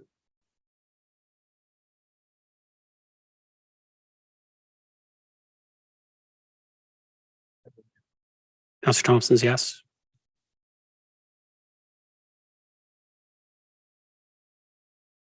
That's defeated, 4-3. Next motion, Councillor Gilliland. Committee is continuing past council term. Would you like to move your motion? Thank you. Seconder. Councillor Gardner. Floor is yours. Thank you. As I mentioned before, this is something I wanted to bring forward. It's pretty self-explanatory. I do believe that we should be continuing on these committees, so at least we can avoid the gapping that we've experienced, and other municipalities have done it. So it just makes sense to continue on while we have an election change in the following term. Councillor Weiss. Yeah, I agree with that. I'm in favor of this motion, just considering the importance of the Heritage Advisory Committee. We had the a couple of issues that came up in the interim between the old HAC and the new HAC. And in fact, I don't think the HAC at this point has even elected their chair. So we're really behind here. And I think for those statutory committees, it makes good sense that we don't have any gaps in the public consultation that we have there. So I'm in favor of this motion. Thank you. Any other comments or questions? Councillor Thompson. Thank you. I support the motion. Just want to be clear. Heritage is not a statutory committee.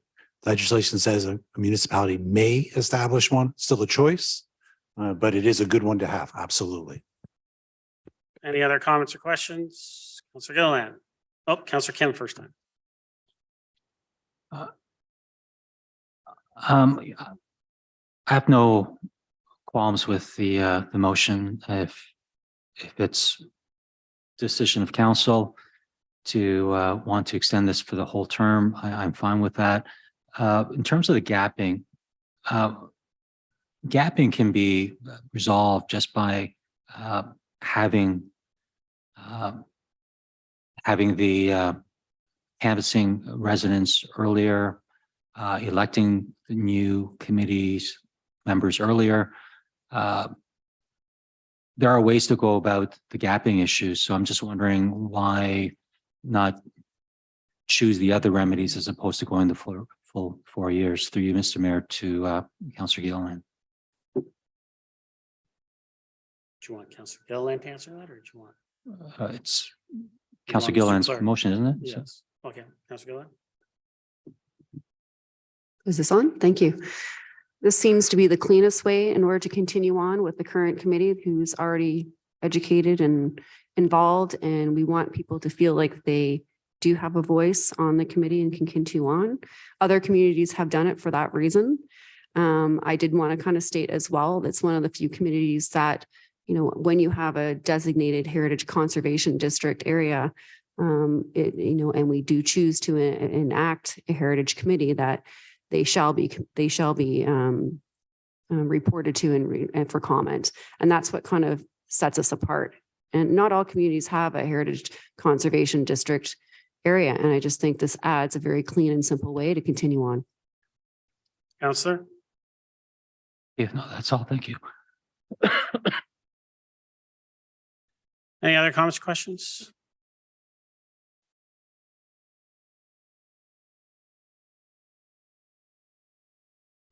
Call the vote.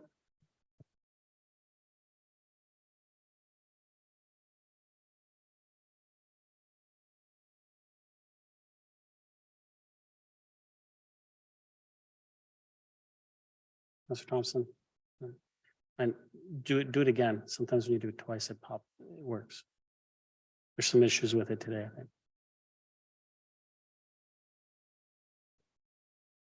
Still didn't go through? Yes, Councillor Thompson's a yes. That carries. Next motion, Councillor Gilliland, this is yours. Another feasibility study. Would you like to move as is? Seconder. Councillor Gardner. Councillor Gilliland, floor is yours. Thank you very much. This kind of came about, I love the concerts in the park. I know it's been a really great, huge success here, and it's been growing, and we're putting ourselves on the map. And there's a lot of potential and opportunity to make it even greater and better. As well as Newmarket, we all know the Newmarket concerts in the park as well. And some legislation has also changed when it comes to about licensing areas, especially in public spaces. And, you know, and speaking with the Armory as well, just recently in their open house, they were all excited about this upcoming season because they do get a lot of people who book reservations for dinner and they enjoy a glass of wine, and all specifically because patrons really do enjoy these shows.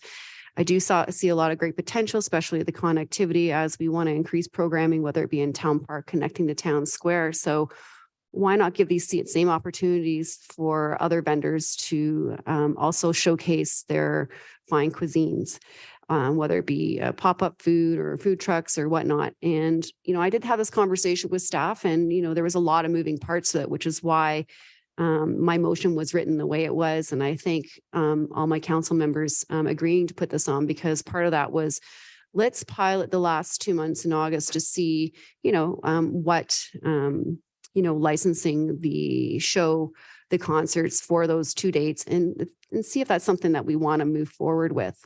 The second part of the motion was really about, you know, investigating, you know, the opportunity for other businesses to showcase their cuisine, and also supporting our local restaurants and giving them those opportunities, especially as we come out of a pandemic and the service industry really has taken a really big hit. And what a way to be able to incorporate and include opportunity to other vendors to come and experience not only your shows, but also give opportunity for the residents. Say, hey, you know, like, I've been able to try this new samosa or this new noodle soup thing, and I never would have tried if it wasn't at the concerts in the park, but yet here we're supporting our local business and increasing that attention to them. Through that conversation, I also discovered we haven't reviewed our special food vendor policy since 2014. And I remember back in way before my term, when I was trying to introduce food truck shows, and one of the big barriers was the Aurora bylaws were a little outdated. And because of that, I know some of the vendors had reached out to me and the organizer of this event we were trying to put on, and it was a big deterrent as to why they'd come to Aurora. So with that, I was really surprised that we haven't had a review on that. And so part of the conversations I've had with staff as well is, well, let's talk to some of these vendors and ask them, like, why didn't this work in the past, and what can we do better? And are there some things that we can clean up and modernize, so we're attracting these businesses to come and say, yeah, sure, I'm going to set up shop and let's make it more streamlined.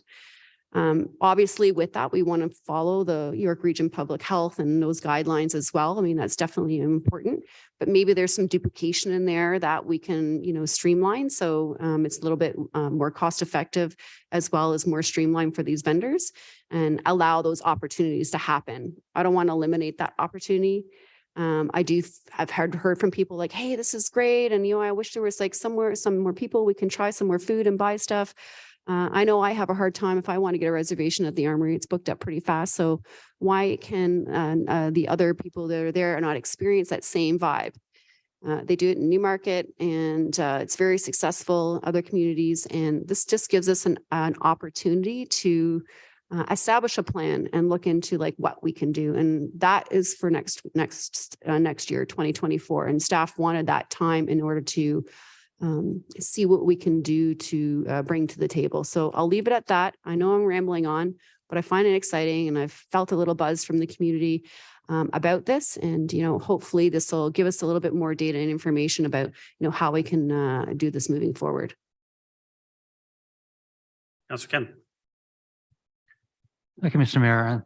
Thank you, Councillor Gilliland for the motion. And I'll certainly be in support of the feasibility study on this. Through you, Mr. Mayor, to staff, Ms. McDougall, is there sufficient time to do a feasibility study on a summer activity? Ms. McDougall. Through Mr. Mayor, the way the motion is written, I see it as broken up into two parts. The alcohol component for the two events this summer would certainly give us some information about the community's interest, vendor interest in serving alcohol, or even a volunteer organization that wishes to serve alcohol. It'll certainly give us some of that data that would help guide us as to whether this is a long-term addition that council wishes going forward. As far as the other piece regarding the food vendors, again, this having the extra time until 2024 is beneficial to staff. It will involve a number of other divisions to help guide us in the decision making of, because there's a bylaw, as noted, there's bylaws implications to consider that need to potentially be revised, which would require subsequent reports to council. If it doesn't quite make it, I guess that would be part of staff's report and we would explain why if it's not enough time. But at this point, we've got a year before we would have to really press go for 2024's commitments for food. Alcohol, certainly this summer, would require a special occasion permit for those two events, the two concerts. And then in the meantime, we would have to pursue who's going to service and how we would service the alcohol during those two events. It does have some parameters and requirements that we must follow based on our own municipal alcohol policy that we have to follow, not to mention the SOP requirements for the liquor permit itself. And for that, we have to ensure we have the resources to deliver. So I, again, read in the report or in the motion that staff are going to do an initial assessment for those two events, report back to council before likely end of June, second cycle June, to get direction of council, whether in fact you wish for us, knowing what we would then present to you, if you wish to include it for this coming summer. So I see it in two parts, and the way it's laid out, I do believe we have some time to handle it. Councillor. Great, thank you. That's all. Thank you. Councillor Weiss. Thank you.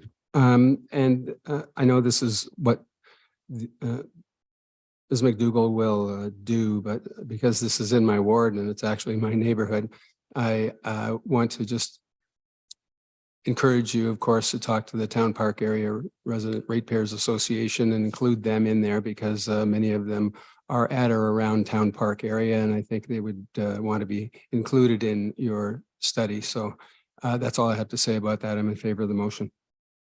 Thank you, Councillor Gardner. Thank you, Mr. Mayor. I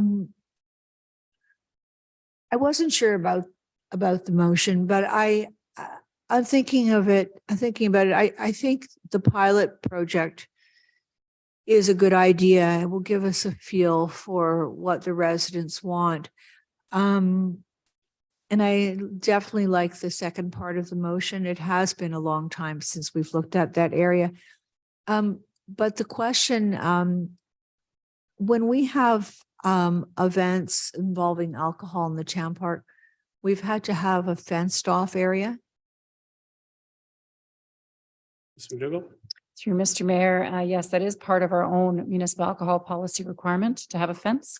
And yet this special occasion permit does not require fencing. They've amended their requirements. However, our policy guides, it supersedes that as far as our own preferences. That may be something that would be coming back in a staff report, whether or not that is something council wishes to waive. However, that raises additional risks.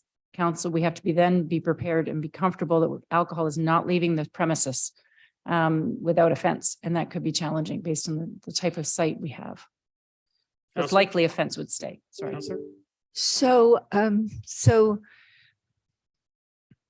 will we be waiving our policy for the 2 weeks of pilot project? Ms. McDougall? Through Mr. Mayor, our intention is when we report back, based on the research and information we can gather, Newmarket as an example, they operate without a fence. We will certainly be speaking with how they manage their event. That will be coming back in a report from staff. And certainly with staff, we'll provide council our recommendation. It may not be to remove the fence. In fact, we may say we need to keep it. So I'm not proposing or suggesting that's the case.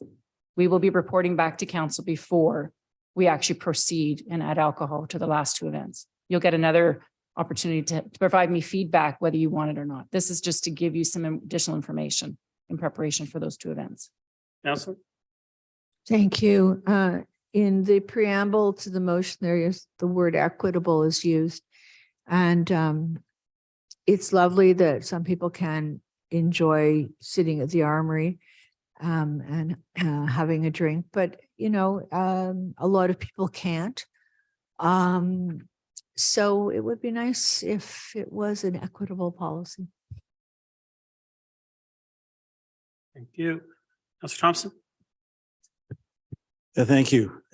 Councillor Weiss raises a good point with regards to the Town Park Ratepayers Association. I certainly think they should be engaged and involved in the conversations. It does have an impact, but even more so, it spurred my thoughts in that I'd actually like to make a motion to have this referred to the Parks and Recreation Advisory Committee. We established the committee and their mandate is specifically speaks to initiatives that involve the park, operational community services. I think this is right in their wheelhouse. And so their job is to support and advise not just council, but staff as well. And so I'd like to put a motion on the floor to refer this to the Parks and Rec Committee. Is there a seconder? Councillor Gardner, comments or questions to the referral?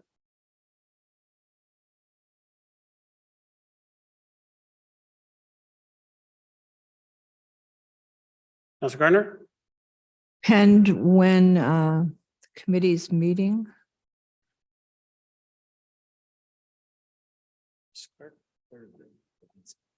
They are meeting Thursday. This Thursday. But that's probably too quick to get it on, so it'll probably be the next one.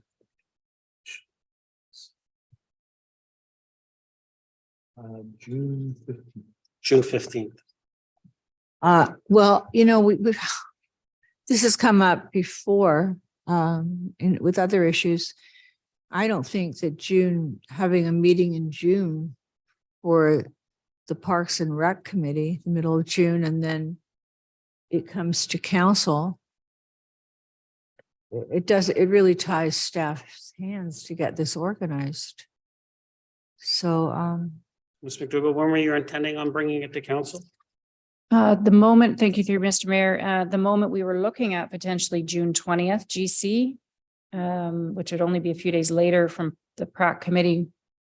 In essence, I guess I could provide additional comment at the time of the report being delivered, or the report would be delayed and go on July 4th GC. Councillor? I know we always want to send things to committee. I think that's the way to go when we have committees, but then what happens if it comes to council in July? And that's just a GC committee meeting in July. So how much heads up time do you need? Ms. McDougall? Through Mr. Mayor, I assume, I'm sorry, I'm just looking at my calendar. So July 11th is the council meeting, I believe. That would give staff, if approved that evening, a turnaround. They'd only have 4 weeks to apply for a permit and arrange. I mean, I would assume arrangement for would be early, with sort of a tentative basis of who's going to run the bar. And assuming council approves it on that date, we'd have a month to get the SOP. And everyone would probably be on notice that it's potentially happening. In a matter of pulling the trigger, I guess, and let it go. But it's tight. It is tight to turn it around from an approval to implementation, but I think it's doable. Thank you, Mr. Mayor. I don't know if I can withdraw my second, but I don't see how we can't do both things, so.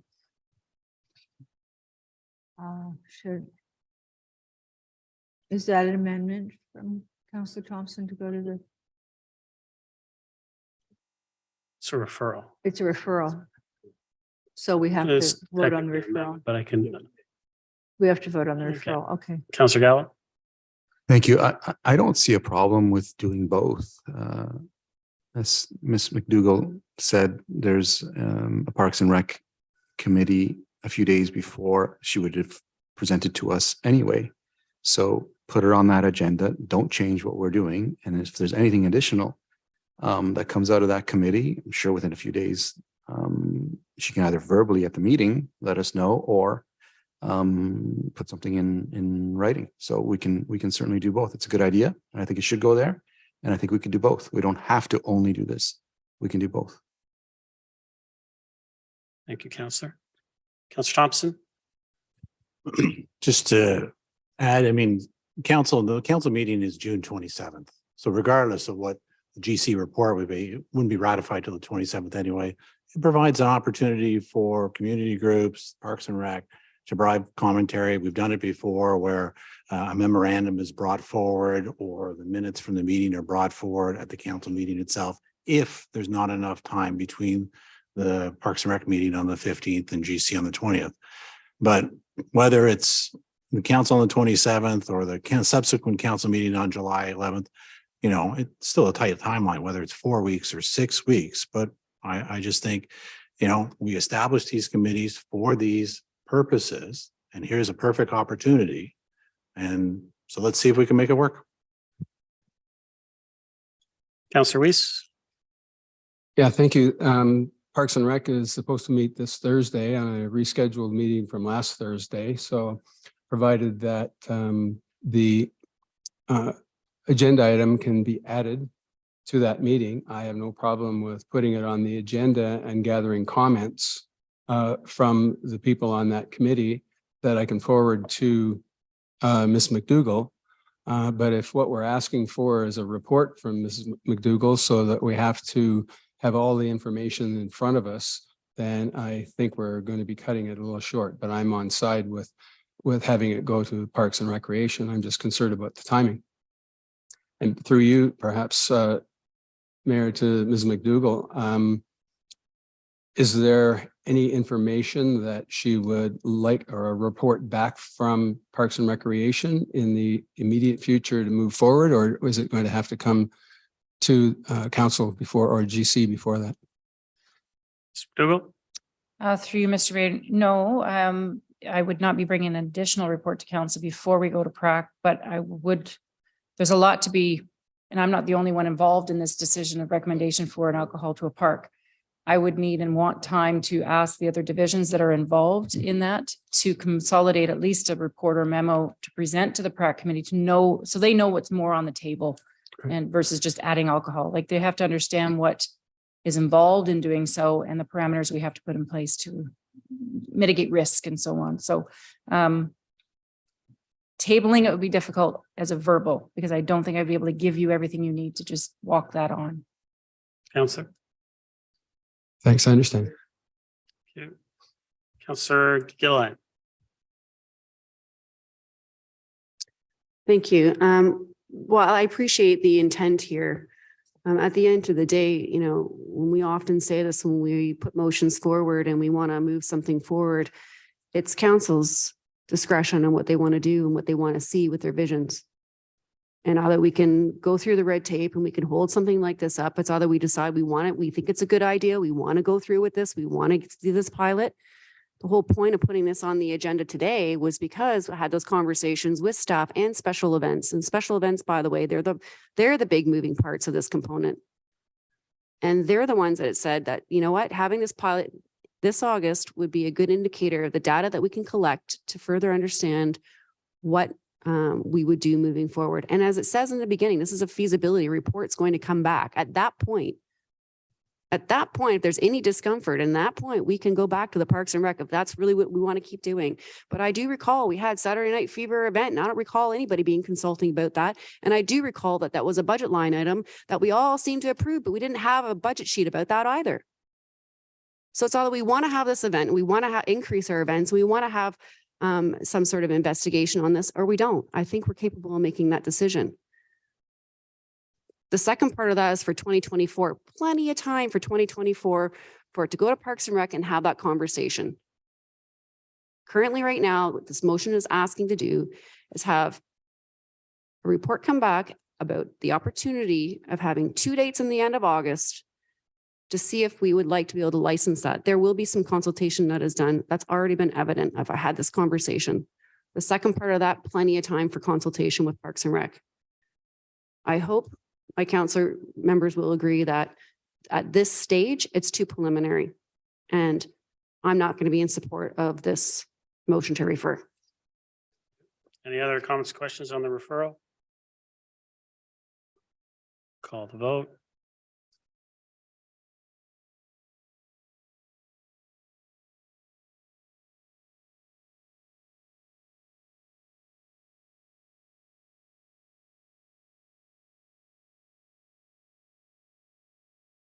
That's defeated. Back to the main motion.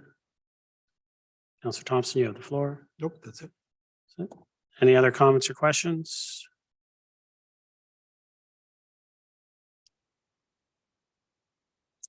Seeing none. Feasibility for alcohol. Okay. Call a vote. What would you like split? So you want one separate councillor and then you want 2 and 3 together. Okay. Did you get that, Mr. Clerk? So we're going to put one up first.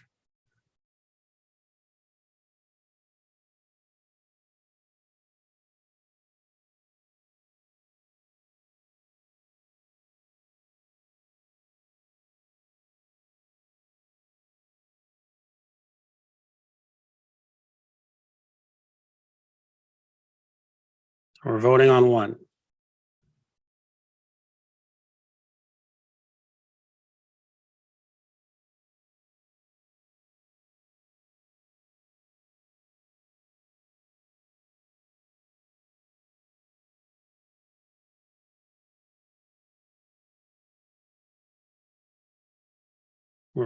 It's coming up.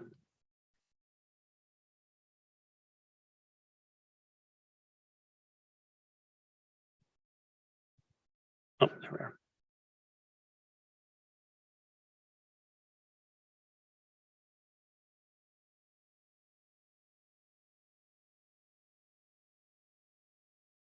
That carries, and 2 and 3.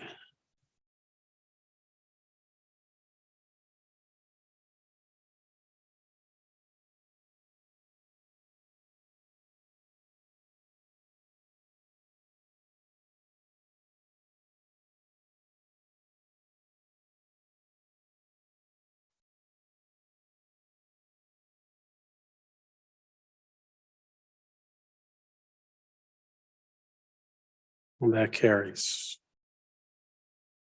New business.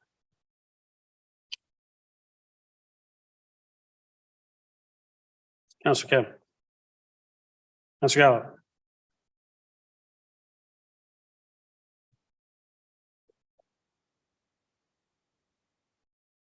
Gallo. At the last public planning meeting, I had asked if we could get a council workshop regarding the official plan.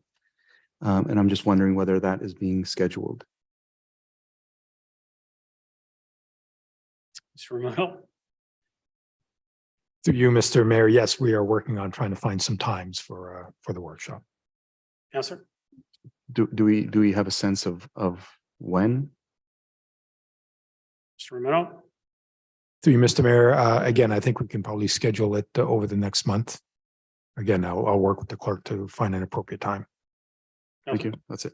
Thank you. Councillor Thompson, new business? Councillor Gardner, new business? Yes, I don't know why I kept this, but I found that an old pending list. And I see that in there was a motion by Councillor Mrakas and Councillor Humphreys in 2016 about a cycling master plan. And the pending was that it was going to be part of the official plan. Okay. Mr. Romero? I'm sorry, the action was going to be, it was part of the official plan. The Through you, pending Mr. Mayor, was I that mean, it was going to be part of the we'll master transportation plan. Anyway, where is that cycling? That would be an on-road cycling. Mr. Romero? Through you, Mr. Mayor, again, the like a cycling plan wouldn't be part of an official plan. Obviously, official plan will include policies regarding active transportation, different transportation modes, and et cetera. But I'll have to defer that to perhaps Ms. McDougall. We can certainly look at the past motion. I'm not familiar with that one with respect to any action regarding a bicycle plan. Thank you, through you, Mr. Mayor. So when we do these master plans, do they become part of the official plan or they're standalone?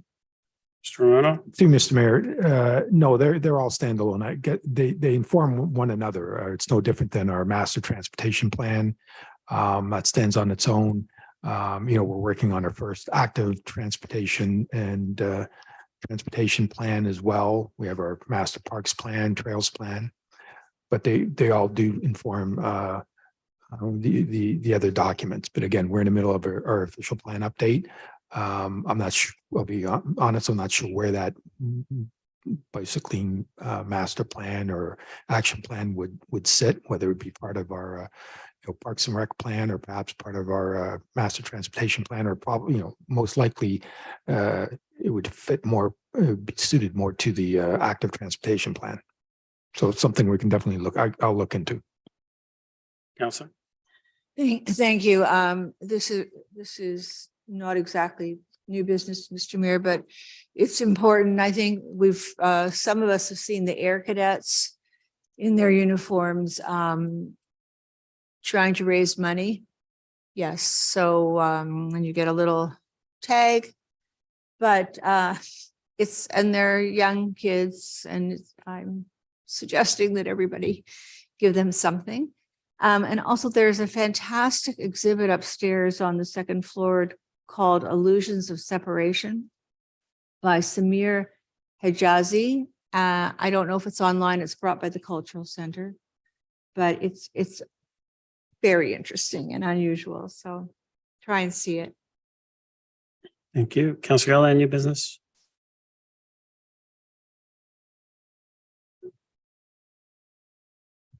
Thank you. Through you, Mr. Mayor, Mr. Nadarozny, having listened to the Economic Development Board presentation, there was a comment made about the impact of cannabis shops within the areas of the businesses. And I know that I think Councillor Gallo had asked for a report to come back to council with the number of cannabis shops in our town and maybe addressing some of those concerns just by residents. But, now we have the Economic Development Board also sharing some of that. And I was wondering, when shall we expect that report? Mr. CEO? Mr. Romero? Through you, Mr. Mayor, yeah, we're working on that. I think it's on the May cycle of GC and Council. Councillor? That's great. Perhaps not the first cycle, but the second cycle. Sorry, when? Sorry. I believe it's scheduled for the second cycle of May. Great. I look forward to that. Thank you. Councillor Weiss, new business? Business is similar, but I've had conversations about Sparks on the main street with local retailers there and also with MPP Gallagher Murphy, and have some advice about the problem that is on that street. And the problem is really one about loitering. And I'm wondering if we can't have a discussion about bylaws having to do with loitering on the street, right? And take a look at that. And I don't know where that should be referred. So through you, Mayor, to Ms. Van Loan. Through you, Mr. Mayor, with clarification, loitering, you just talking about gathering of people on our public highways? Councillor. yes, it was brought forward by one of the people who are on that area, that people are standing out in front and they're interfering with passage of customers to and from, and it's making them uncomfortable. And I've talked to MPP Gallagher Murphy about this and about the regulations around cannabis shops and the municipalities authority to do things. And I'd like to explore that if we can. But right now, I think this is really just a bylaw having to do with loitering, much the same as you have no smoking within 6 meters of a public facility. It's the same type of a thing, but I'd like some investigation in on that. So if you need a motion to go forward with that, I'll bring that forward, but I wonder what your direction would be through you, Mayor. I would need a motion for another feasibility study, but I'm not sure how that would go over at council, but. Thank you. Councillor Gilliland, did you have another new business? Thank you. I actually didn't, it just kind of spawned me to kind of follow up through Mr. Mayor, Mr. Ramuno. I know that I've had some conversations and I thought maybe with you in regards to parking, because I know that we really want to encourage parking downtown and really establish where we know those spots are legal. And, you know, going on the cannabis shop on the, one of the cannabis shops has a lot of people who are parking in a private residential driveway. And one of the things that we wanted to see through the resident was to put some white delineation lines on a few of the spots to encourage people, yes, you can park here. There's been several problems of people not only parking in there, but parking in front and blocking in and out, as well as loitering. And I was just waiting on an answer. I know that they didn't want to do the yellow chevron in front, which I agree with. I don't necessarily want that, but I was still waiting on an answer to just do like 1 or 2 or whatever makes sense. So people can visually see, yes, I can park there. And I was hoping maybe you have an answer for me. Mr. Romano. Through you, Mr. Mayor, I know staff have gone out on a number of instances, but I can certainly follow up with staff and report back. Councillor. Great, appreciate that.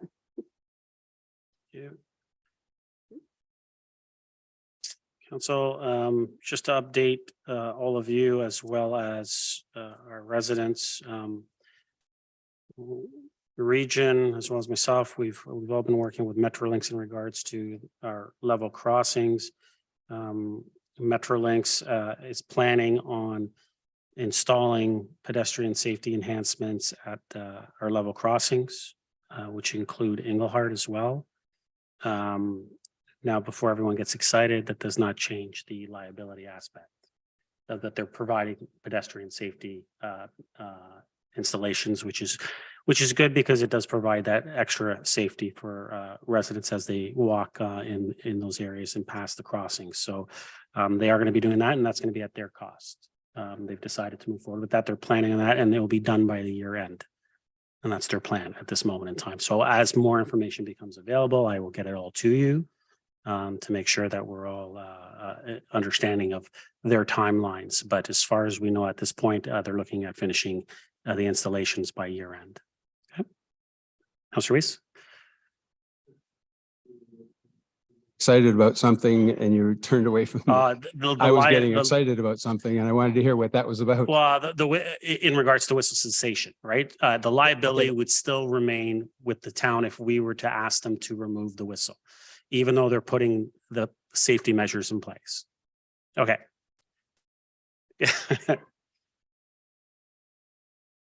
Okay, and Mr. Nadarosny. I got something else, but I'm gonna let you go first. Go ahead.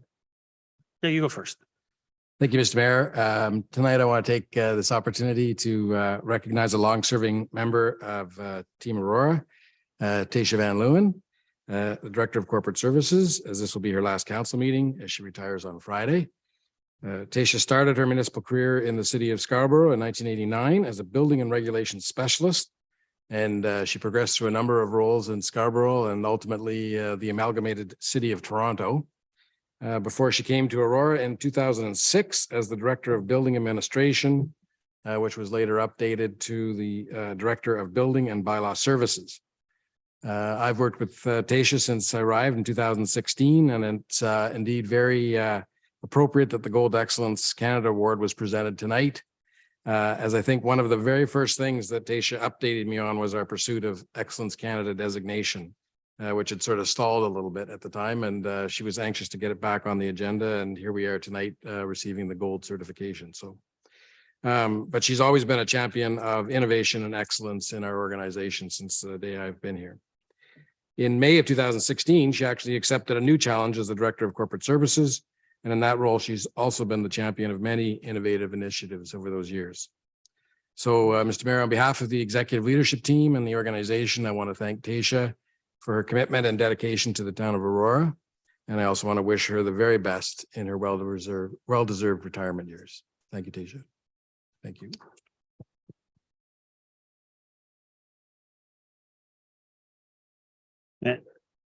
Thank you, Sale. And Tasha, I too want to quickly recognize you as a long-serving leader here at the town. As our Director of Corporate Services, we all know you're retiring at the end of this week, and this is your last council meeting, as Doug mentioned. But I want to thank you for your years of public service and for making significant contributions that have improved the lives of our residents, our business owners, and have strengthened our community overall. I did mention it in last retirement, but you also are one of those a few that my wife had an opportunity to work with as well, and we both worked with, and we feel very blessed to have worked with you and your knowledge and bringing it to the community. So I thank you for that. On behalf of council, all of our residents, I want to thank you for your commitment, dedication to improving the lives of Aurorans, and I wish you all the best as you enter an exciting new phase of retirement. So thank you, Tasha.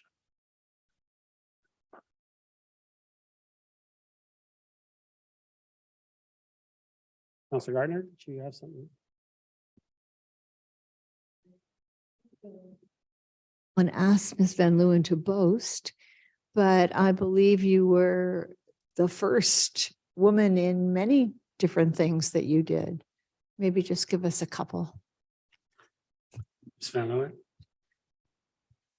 Through you, Mr. Mayor, I was the only female who was a graduate of my engineering degree from Ryerson in 1987. And I was one of the only female building inspectors at the city of Toronto. Well, at the time it was the city of Scarborough.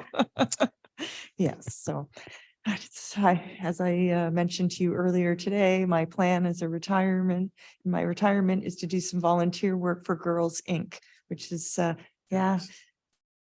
located in Newmarket, and I just want to contribute and pay forward.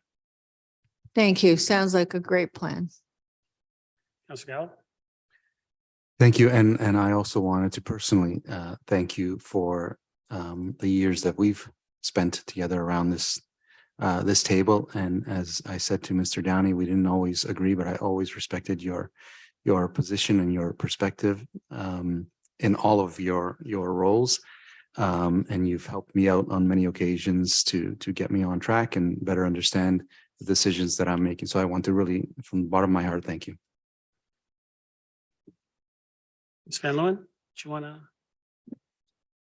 I just would love to thank all of you for your comments and what we've accomplished over the years. As I joined here in 2006, we have made significant change, and we are becoming a more progressive community and more engaging. And it's been my work family for over 17 years. So I want to thank you all. It's been a pleasure to be here.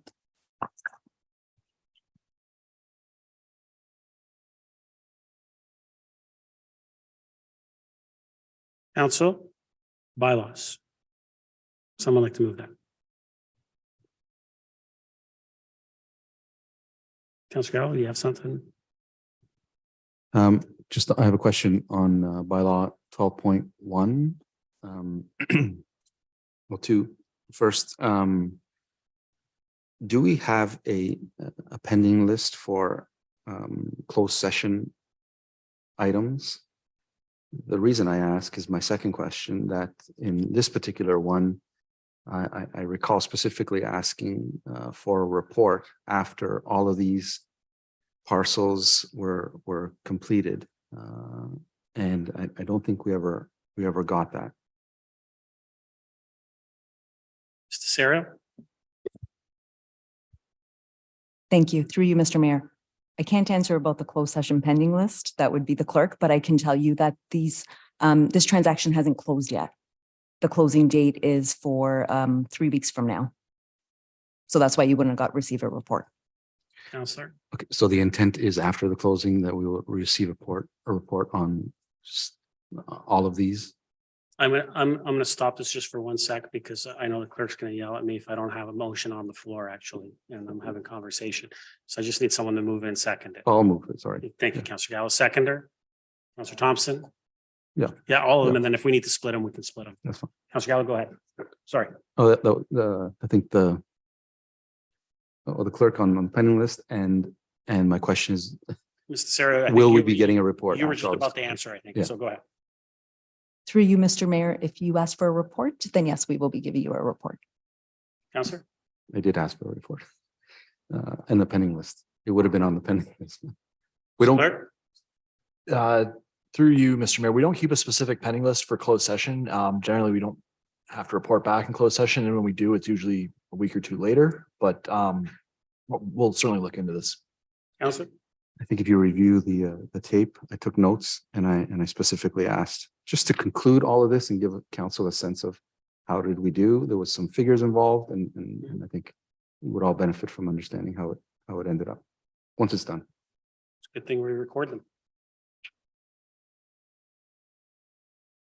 Councillor Gardner? Could someone just remind me what the lost bylaw pertains to?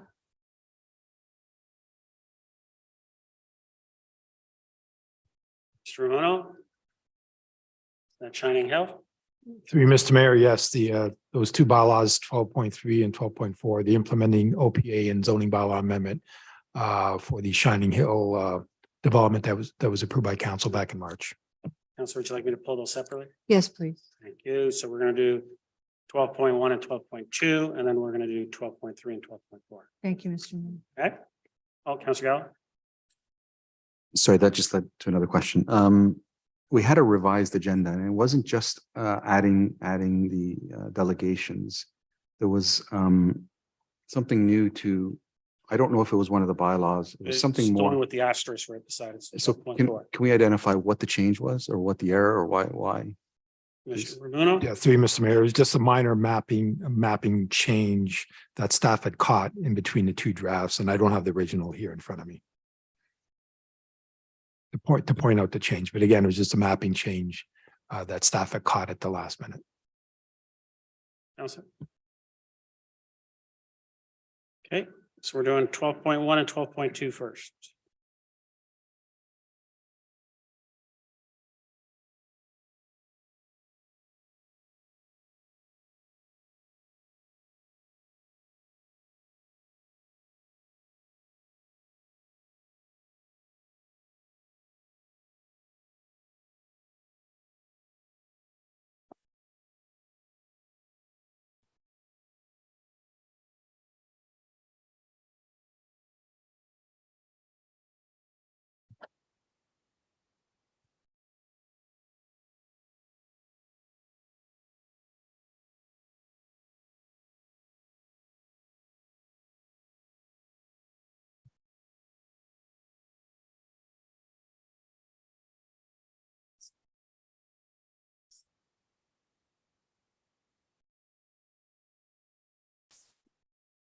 That carries. Next, 12.3 and 12.4.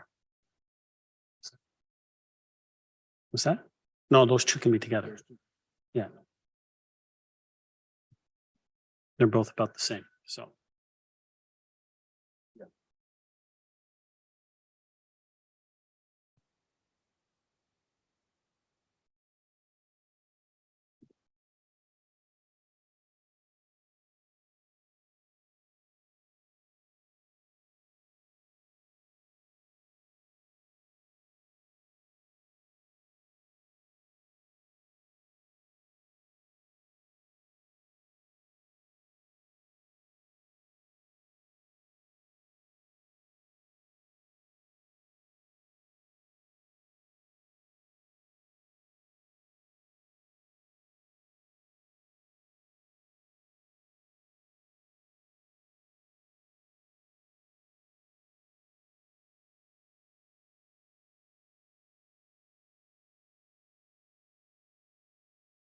That's good.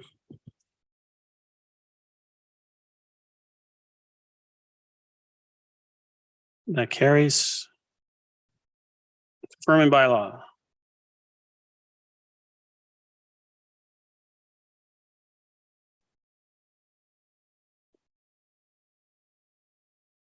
Scott, thank you. Seconder, Councillor Weiss, all those in favor? Opposed? That carries. Motion to adjourn. Councillor Gallo, Councillor Thompson, all those in favor? Opposed? That carries. We are adjourned. Thank you, everyone.